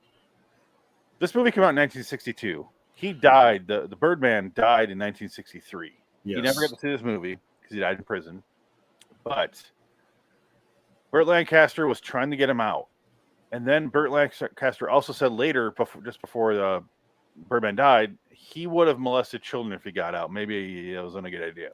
So a lot of back and forth going on. And it's kind of hard to tell which is real, which is the real story. I'm sure it's complicated because if he's a real psychopath, he's probably pretty persuasive in person. Probably makes you like, oh, you should let this guy out. He's a really nice guy. But that's part of being a psychopath, is you're tricking people. You don't give a shit about reality. You just want to bend things to your will so you can get what you want. At one point he meets. You can't even see what the fuck this background is on this. Let me change it. No. Here's Frankenheimer. All right. So at one point there's a whole thing where a girl comes to interview him for a magazine or something like that, and it's a woman, and he falls in love with her. They get married. He basically has a business in prison where he's making medicine for bird AIDS or whatever the fuck it is, and his mom is also trying to help get out, and she's running all the appeals. She gets really jealous at some point, and she gives him an ultimatum, like, you need to leave that woman. She doesn't give a shit about you. I'm the only woman in your life. And he's basically like, Mom, why don't you go fuck off? And that's a great scene when he burns her picture. Yeah. And she immediately goes and talks to a reporter and goes, I'm not recommending he gets parole. Yeah. And so therefore he's stuck in prison. But in the movie, you're supposed to be like, oh, she betrayed him. But in reality, you're kind of like, oh, good for her. She realized what a piece of shit her son is. Well, I think she always knew that. It was just she was a weirdo. His mom was probably a psychopath in her own way. And I guess because his father was abusive, which is why because he's from Seattle, and he ran away to Alaska. And that's why he was a pimp in Alaska. So he came from, I think they were a wealthy family. He went away to Alaska, but he became a pimp in Alaska. He was a pimp in Alaska for a long time. And he probably had a lot of fun raping women in Alaska during that period of time. Because they're saying this guy was a notorious criminal. They don't know how many people he killed outside of prison. This guy was a bad man. He was a pimp in Alaska. Do you know how many people you could kill back in the 30s in Alaska? Absolutely. Nobody's fucking looking. There's no DNA evidence. There's no fingerprinting. There's nothing. Yep. I think about that in the Old West. But even more so in Alaska. Holy shit, nobody gives a shit. So, 1920s Alaska? Yeah, 1920s, early 1915. 1930s. The fucking teens. Oh, yeah. Crazy. Back then. Yeah, he got in 1919, right? Well, yeah, because his mother went for appeal at Wilson 1920? Something like that. So, yeah. So, let's just say 1915 Alaska. Holy shit. I mean, there's not a whole lot of people, but you can make some people disappear. You don't even have to hide the bodies. Throw them out there. Some animal will get it. Hey there, Bobby Strode. What's going on? This is Alaska the oil companies. Yeah. So animals are just roaming around. Throw it out there, some wolves will get it. Yeah. Holy shit! Feed it to the Inuits. Who knows how many people he killed? Honestly. Yeah, like they said he's a bad man, so they said, "Yay." That's why, and I guess later they said they asked about. They talked to Burt Lancaster years later, and he said, "How come whatever happened with that? Why didn't they let him out?" He goes, "Well, the reason they didn't let him out is because they thought he would abuse children." So it's like, okay, well, I guess he's not a good guy after all. Because there's a anecdote, I guess. Somebody talks about like the true story of Birdman, where like he got fan mail from kids because he got fan mail from kids because they saw him, Burt Lancaster, sympathetic character, and I guess right here. What? This is where we cross the line of it's fun to joke about kids and him fucking kids, but when we cross into reality right now, I get real uncomfortable. Oh, he's a freak show. Yeah, he's a bad guy. This is when it's real. Yeah. Like, this is how we're not like when we talk about racism and like kids. Yeah, stuff, we're fucking around. But right now, like, getting letters from kids, holy shit, he's a fucking freak show. Okay. But I don't think it's not like they let him answer the letters because like he would answer replies, but the prison system would read them, of course, and they'd be like, "Oh, we're not letting these fucking get out. Are you crazy?" Like he's a fucking psychopath. He talked about he would kill the kid or ate him, or is like just a weird motherfucker. And I guess that was the truth. Like that was his replies, and like people were like, "Wait a minute, I guess he ain't Burt Lancaster after all." Well, this is where I would say, this is where John Frankenheimer should have shown some more restraint.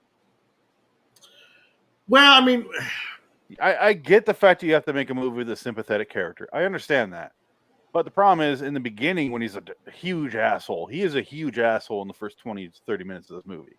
He's just a dick to everybody until he apologizes, in which case he completely changes his personalities. But you could still have him be a psychopath and have the conversations about him like we talked about with the guy talking to the warden being like, maybe not let him out.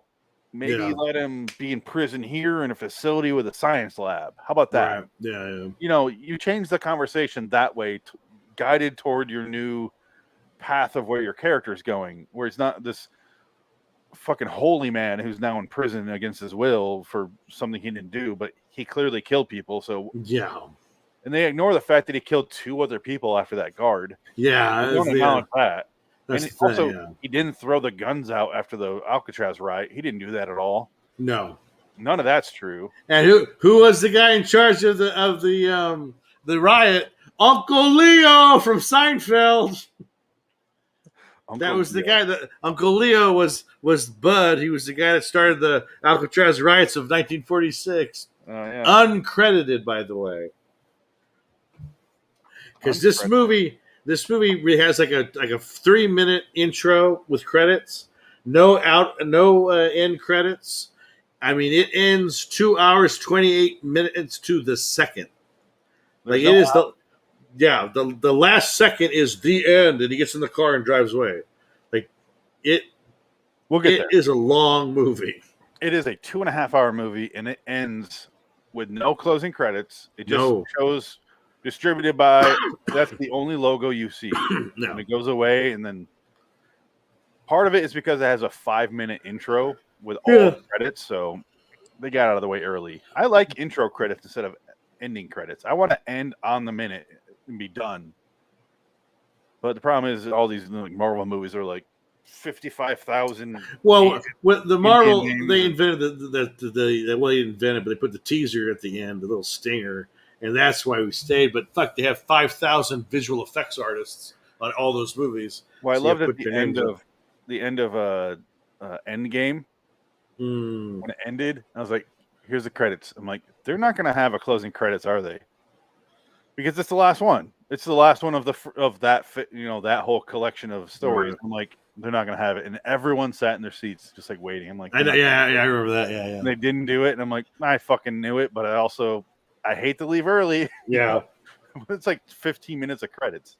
And this one especially, because they not only did they have the ending credits, they have the scene where everybody autographs their character's visage. And it's like, that's 20 minutes, just that. In Birdman? No. Yeah, Birdman. Telly Savalas. Burt Lancaster. Carl Malden. Writes his name. I want to. Can we talk about Carl Malden for a second? Sure. The man does not get his credit. He's never on that list of actors people talk about when they talk about actors of this era. He's never on that list. I think he's mentioned. I don't think he's poo-pooed. He's people when they talk about 60s movies, they don't talk about Carl Malden. They talk about, Burt Lancaster comes up, but they talk about the leading men. And I've always been way more interested in the character actors of the day. Yeah. The people who are there and they change whether you love a movie or not. Like that's when you think of a movie that you love, it's because the cast outside of the main character is great. Yeah. Like, here's a stupid example. I brought up the movie Airheads earlier. Outside of the band, you have like fucking Judd Nelson. You have Ernie Hudson. You have stuff like that. You have like a ton of fucking people on the outside of that, and it's just about all these characters, and that's part of the reason why I love that movie so much, because everyone has their moment. And Carl Malden in this kind of steals a lot of his scenes, and I feel like if you talked about it with people like film critics, they wouldn't even acknowledge him really. Oh, I think they would. I think a lot of film historian people like that would love him because he's in some of the biggest movies ever made. He's worked with Brando. He's Patton. He's in Patton. I think he won the Oscar for supporting actor in Patton. I think. Let me look up Waterfront. Let's see. Carl Malden. Streetcar Named Desire. Patton. Yeah, Streetcar. He's in a ton of great stuff. And he lived to be 97 years old. Goddamn right. He's in one of my other favorite Frankenheimer movies, which hopefully we get to soon. It's called All Fall Down. And you're going to watch that and you're going to go, why do you love this movie so much? It's because of character actors like this. It's just talking scenes. That's all it is. It's the same year this came out, actually, as Birdman of Alcatraz. He's in How the West Was Won. Ton of great stuff. And I just wish he was talked about more. And he's also in The Streets of San Francisco. Yeah, which was a really good show, and he was on that with Michael Douglas, and that made him a bunch of money probably in the 70s, because that's back when you could make movies like that, or make money like that. Yeah, on shows like that. But it makes you. I just want to call a shout out because I've never heard anyone. Okay, well let me retract my statement a little bit. When I say film critics don't like Carl Malden, I guess I shouldn't say that. I should say the general public. The general audience ain't going to know shit on character actors. But they should, is my point. They should know who this guy is. They should know how much he adds to stuff. And Edmund O'Brien's in this as well. Yeah. Really great. Thelma Ritter was nominated for her 5th Academy Award for this movie, and she lost them all. Yeah. It's crazy. But Adam loves Edward O'Brien because he's in a Man Who Shot Liberty Valance. I love him because he's in one of my favorite movies, which is comparable to this movie, White Heat. Oh, yeah. White Heat's good. White Heat's in my top 25 movies. But it's also dealing with a gangster and his mom and their weird issues there. That's where you get that quotable line, the top of the world, ma. Yeah. At the end, when he's on the tower. And it's similar to this, where he's obsessed with his mom for some fucking reason, and I feel like they base it off White Heat because it was supposed to be his brother. Remember? Yeah. So it makes you wonder if that's what they took that from. But he's also Edward O'Brien's in 7 Days in May. We talked about him previously. Yep. But yeah, it's the rest of the movie. Honestly, is him getting his birds taken away, and then. Yeah. Well, the whole idea is it's a treaty. It's a discussion on how prison, you become worse. The prison system isn't good. It's an awful place, blah, blah, blah. And now it's a fucking joke. Yeah. My favorite scene in the movie is when, before they take his birds away, they come in and they say, here's the rules of the new, I forget what it's called, federal something. You're not allowed to have any pets. You're not allowed to have an enterprise that makes you money. Yeah. So they try to take his birds away. They're about to. He brings in his mom starts this campaign. His mom and his wife start this campaign to get the public aware. So he's like, people don't know I'm the guy who's carrying bird aids. Let them know. They're about to take my fucking birds away. I'm in prison. And I'm trying to do this. And there's a huge bird community apparently back in the... Apparently. And so they eventually get so many letters and so much nonsense and threats, so that they bring in Carl Molden, who's no longer the warden of Leavenworth. He's instead kind of like between jobs. They bring him as like a mediator of like, we're gonna go talk to this guy. Here's our offer from the federal blah blah blah. You can have your birds. You're gonna make money, but it's all going to the prison. You share a split of the profits, which is $10 a month. That's it. You get to keep your birds though. And this is the scene I love because it's him describing to Carl Malden how he's an asshole and how you need to treat people with respect. You strip away individuality. That's the worst thing you can do to a prisoner. Yeah. It's all this stuff that's still relevant to today. But it's all in that one little scene. Well, it's when he finds out he's writing his book about the history of prison. Yeah. But I love that. And then, later Carl Malden in that scene goes, I'm not actually going back to D.C. I'm going to San Francisco because I'm going to be the head of a warden of a new prison called Alcatraz. They set that up. He's not going. Our main character's not going there yet, but he does later. And he loses all his birds, and suddenly we're left with a movie without birds. And then he meets Telly Savalas. He's there again. Yeah, let's give him extra turkey meat. And then they go, extra beef. He goes, what's taking so long here? The guard. And he's like, he's just asking for more meat. We treat everyone the same here. And he goes, hey, baby. Would you like a lollipop, baby? My only complaint about length is that scene goes on way too long. Yeah. When he talks to Telly Savalas there, it goes on. Like, he goes to leave and comes back. Like, yeah, it's a bit much. Go away, Telly. I'm glad you're here, but... You got your nomination for Best Supporting Actor. Let me act now. Go away. This scene is over. Come on. Burt Lancaster. Here I am. Yeah, then his mom shows up and makes him do the ultimatum, and he tells his mom to go fuck herself because he wants to keep his wife around. Eventually, his wife shows up in San Francisco. He tells her to fuck off because he lives out in Kansas. So great scene. Yeah, and that's not that I want to skim through it. We just talked about it earlier. So yeah, no, like I said, it's a good movie. I'm glad I finally watched it because I always wanted to see it. I just never got around to watching it. It's not one of those movies where you're gonna be like, I'm gonna come home and watch Birdman of Alcatraz today. No, it's got to be one of those. Oh, here it is. Yeah, fuck it. I got 2.5 hours. Yeah, it is a commitment. It's a long movie. That's why I watched Tenet finally. Oh, you watched Tenet? I just finished it last night. That wasn't that long. How long's Tenet? Tenet's about 2 hours and 2.5 10 hours. minutes. Is it 2.5 hours?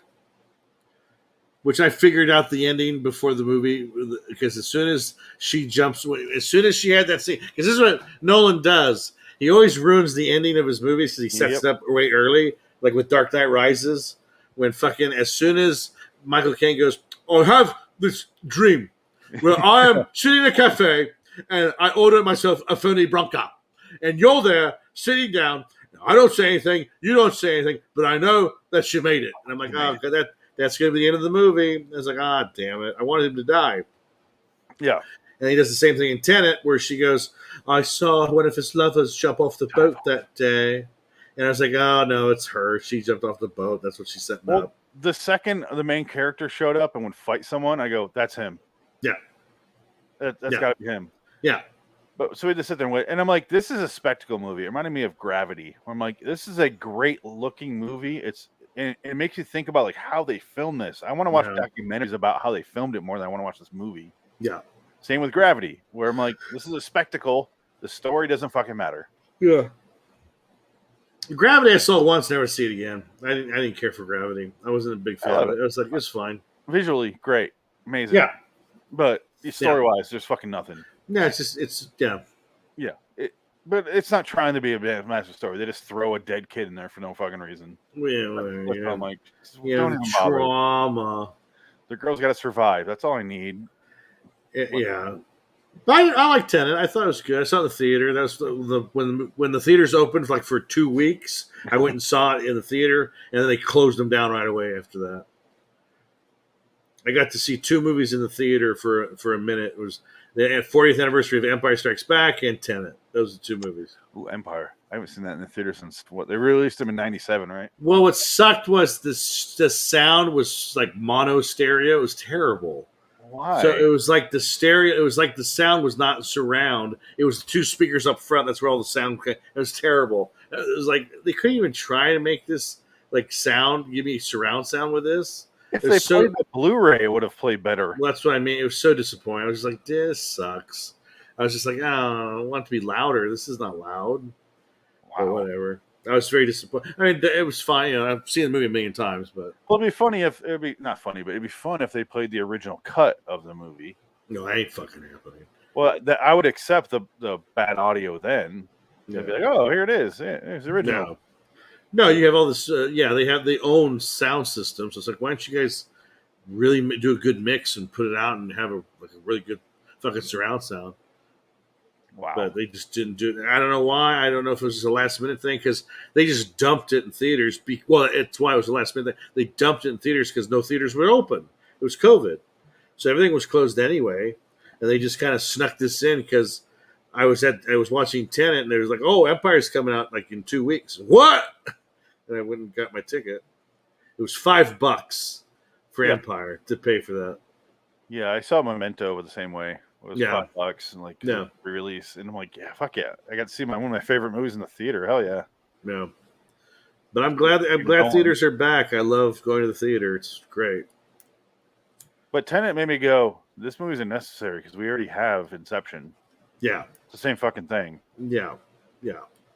He just takes an idea and makes it a James Bond movie. Here's my story about the last 2 days because last night I'm watching the movie and I'm going. And you know where I'm going to go with this.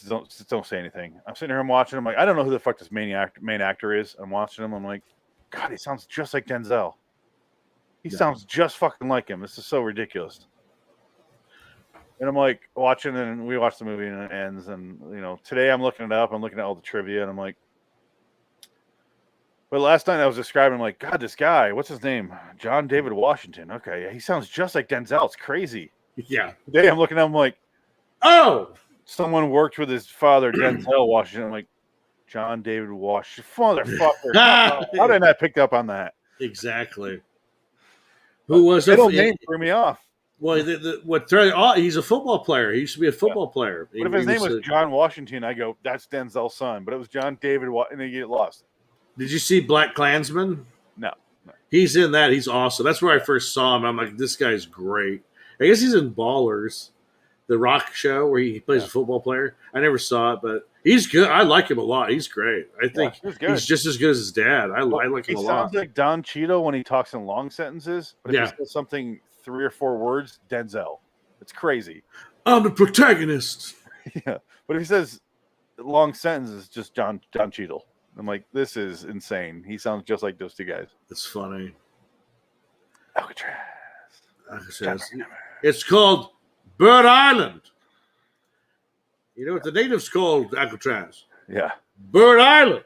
And that's the end of the movie. That's the last shot of the movie. Yeah, he doesn't get out of prison, but he gets out of Alcatraz after a while. Oh, there's the only thing we got to talk about other than that is the riot. Two prisoners start a riot. And it's just like they have 2 guns and like 71 bullets, I think it was, between them. They kill a prison guard, and then they're shooting out the window. And eventually they get shot through the walls by, because Carl fucking Molden calls in a military strike. They all get killed. And then Burt Lancaster's like, here's the weapons, talking to the thing.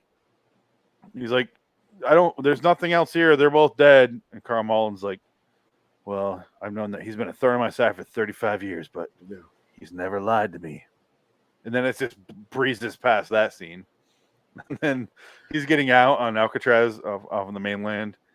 And he's going because Carl Malden's character is dead. They just basically say off screen he died in 1953, so he's dead. Yeah. He's been dead for like 10 years or 5 years, and he's being transferred to a medical facility to be in prison. And he talks to this one character who we've never met, who they mentioned once, I think, who helped get him out. And I'm like, this doesn't fucking matter. No, he was the writer of the book. Yeah, but there's like a big scene with him, and he's like, and that's another character actor too, the guy that plays that guy. And he hugs him, and or gives him a handshake, and he leaves. And it's like he tried for parole every year. He does not been successful. Yeah. But I wish it was another addendum on that, like died a year later. Like still a piece of shit. The reason why we don't know, everyone kind of forgot about him, was he died the day before JFK was shot. Whoops. Yeah. It was a conspiracy to destroy the Birdman's memory. What a bad day to die. Bad timing, Birdman. Day to die hard. Oh, man. Yeah, if you're going to die, do it not around something famous. Come on, dummy. God. What a fucking idiot. Dumb fuck. Dumb fucking idiot. Fucking dumb wolf. You cunt. Dumb fucking psychopathic multi-murdering scumbag. Okay, overall, I really enjoyed this movie. That's very good, yeah. As much as it sounds like I'm just skimming through it and fucking around, it is a bit of a slog. I won't disagree on that. It is long. It needs to cut out 20 to 25 minutes. With that being said, I do give it an 8 because I really do enjoy it. I was giving it a 9 before, but I feel like I'm being overly generous, so I backed it up to an 8. Mm. What's your rating out of 10? 8. Yeah. It's a solid movie. It's very good. I enjoyed it. I'm glad I finally saw it. Yeah. So yeah, no, it's a good movie. It's well made. It's well acted. It's great. It's a great movie. I do have some bad news. Could be bad news. Oh my God. The next episode, the next movie we review on this podcast / live show on John Frankenheimer Review will be episode 7. 99 and 44 out of 100% dead. How is that a movie title? There it is. I have a DVD, but it's like a half thing. Yeah. I've never seen it. So there's the title. Yeah. 99 and 44 out of 100% dead. It's a comedy. Hey. So it says, in a future where laws of reality have been suspended, Harry Crown, Richard Harris, is a hitman who's been hired by Mafia Don Uncle Frank, Edmund O'Brien. Again? Oh, Jesus. Or him? Wow. Turns out he's a Frankenheimer guy. To eliminate Big Eddie, Bradford Dillman, a rival gangster who has been moving in on his turf. Big Eddie counters with his own enforcement, Marvin Claw Zuckerman, Chuck Connors. And as the rival killers attempt to destroy each other, some wild high-speed chases ensue. Directed by John Frankenheimer. The Manchurian Cannons in seconds. Wow. Rated PG. Oh, Jesus. That means there's going to be tits and gore in it. 1974. Yeah, 1974 PG means there's vag. There's probably an ass shot. Hopefully. But it's Richard Harris's ass. I've never seen it, so we're all going to be on the same page for this. I'm excited. That's not bad. I don't know anything about it other than that. That was my first time reading that, to be honest. I like Richard Harris, so I tried to buy this on DVD, and the only version I could find was the split one with the Nickel Rider, or the Nickel Ride with Jason Miller. Wow, Jason Miller? Yeah. Oh my God, it's like the other Robert Mulligan. Wow, it's the only other movie Jason Miller was in. Yeah, it's just The Exorcist and this. That's it. Yeah. I don't know. Well, and Rudy. But the episode after that we're going to talk about with John Frankenheimer, I did pick that one as well, is going to be, it's an episode of Playhouse 90 called The Comedian from 1957, written by Rod Serling. All right. We'll have that. It's a short one. Can you imagine if it's the original, it's that concept for Joker? The what? The Comedian. Oh, gotcha. It's going to be Rod Serling's The Joker. Oh, God. That'd be imagine that. Oh, wow. Watching, like, that's just a fucking joke. Like, it's just very straightforward. This is Joaquin Phoenix. Holy shit. He even has a black neighbor. It's his cult dad. Holy shit. Oh, Jesus Christ. What a poor man. Thomas Wayne. Yeah. All right. Yeah, we'll be back for those 2 episodes. I did see today, last thing I want to say, that only 2 of Frankenheimer's movies have been accepted into the National Library of Congress. Well, that's a big Or achievement. Manchurian Candidate and Seconds. Two of my favorite movies. Seconds, really? Wow. Seconds is one of my favorite movies, but it's visually because it's there because of that visual aspect. It is visually fucking awesome. It's very unique. That's why I love the movie so much. Well, I like the Manchurian Candidate. So that's a big achievement for a director, especially like Frankenheimer, to get 2 movies put in the National Registry. well, Like, keep in mind, Seconds has been behind me for a year now. Look, yeah. No, but I'm just trying to think of other directors, like other directors that aren't like big name directors like Scorsese or Spielberg or Lucas. that's what I'm saying. Why Yeah. can't I talk to anybody about Frankenheimer? Nobody knows what the fuck he is. Because he made too many weird niche movies. No one's going to talk about 52 Pickup. He's a very, very great director in the 60s. Yeah. Like I said, beyond that, I make no claims for the man.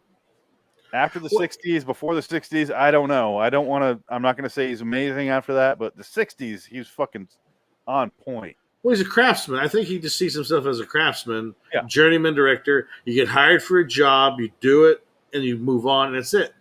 He wasn't a guy that's going to sit and talk about the nuance of something. He's going to say, put the camera here, we'll shoot it here, cut together like this, it's done. Go do it. In the 60s, he got really creative with it. No. He's like, we're going to do this. Even like Grand Prix. Yeah. Prix. But Grand Prix, it's a fucking a movie about car races. And he's like, I'm gonna film the shit out of this. And he did such a fucking good job. And after that, in the 70s, just fell apart. Just stopped giving a shit. And it sucks, but whatever. What's the 70s movies now? I'm trying to think. This one. Well, okay, fine. Yeah, we'll find out. His 70s movies are as follows. Because the 80s, I know he did quite a few. He didn't do that many in the 80s, actually. Maybe he did a lot of TV. Okay, so 70s movies. Okay, here we go. Because in the 90s, he was doing cable movies. 70s, I Walk the Line, The Horseman, Iceman Cometh, which is good. French Connection 2 is fucking solid. Yeah. Black Sunday is fucking solid. Yeah. And then he did Prophecy, his only horror movie, and it's fucking bad. And not Christopher Walken, The Prophecy. Oh, same year, though, I think. No. 79? Yeah, Christopher Walken Prophecy was 1995. Yeah, something like that. Yeah, because Viggo Mortensen's the devil. 82, The Challenge with Scott Glenn playing a ninja. I've seen that finally. I think I have seen that. It's not bad. It's not horrible, but it's not. Yeah. It's not something I would say you need to watch. The Holcroft Covenant with Michael Caine, decent movie. 52 Pickup, Dead Bang with Don Johnson. That's all his 80s movies. He only did 4. Mm. The 90s, The Fourth War, which is Roy Scheider and who was the other guy in that? Was that HBO movie? Who else is in that? Roy Scheider and Bergen Pronch. What's his name? Pronch. Oh, Jurgen Prochnow. Bergen Pronch. Yeah, that guy. Like Sutter Kane. He plays the Russian. Okay, yeah. Year of the Gun with Andy McCarthy and Sharon Stone. It's okay. Not Way of the Gun. Against the Wall with Kyle MacLachlan and Samuel Jackson. Really interesting. The Burning Season, the Chico Mendes story with Raul Julia, which I've always wanted to watch, and I never have. So hopefully we get it. George Wallace with Gary Sinise. Good movie. His 90s are so good, pretty good so far, right? And then Ronin is his last movie in the 90s. Fucking solid movie. 2000s, Reindeer Games. I have a 7-Up commercial for James Bond. You're forgetting the 90s movie, Island of Dr. Moreau. Well, we already did it. Yeah, I know, but you're not. Yeah. Yeah, I mentioned that though. That was part of he the did The Hire. This is the Clive Owen BMW. You remember I got that Blu-ray or that DVD when we were living in LA? Yeah, I watched it.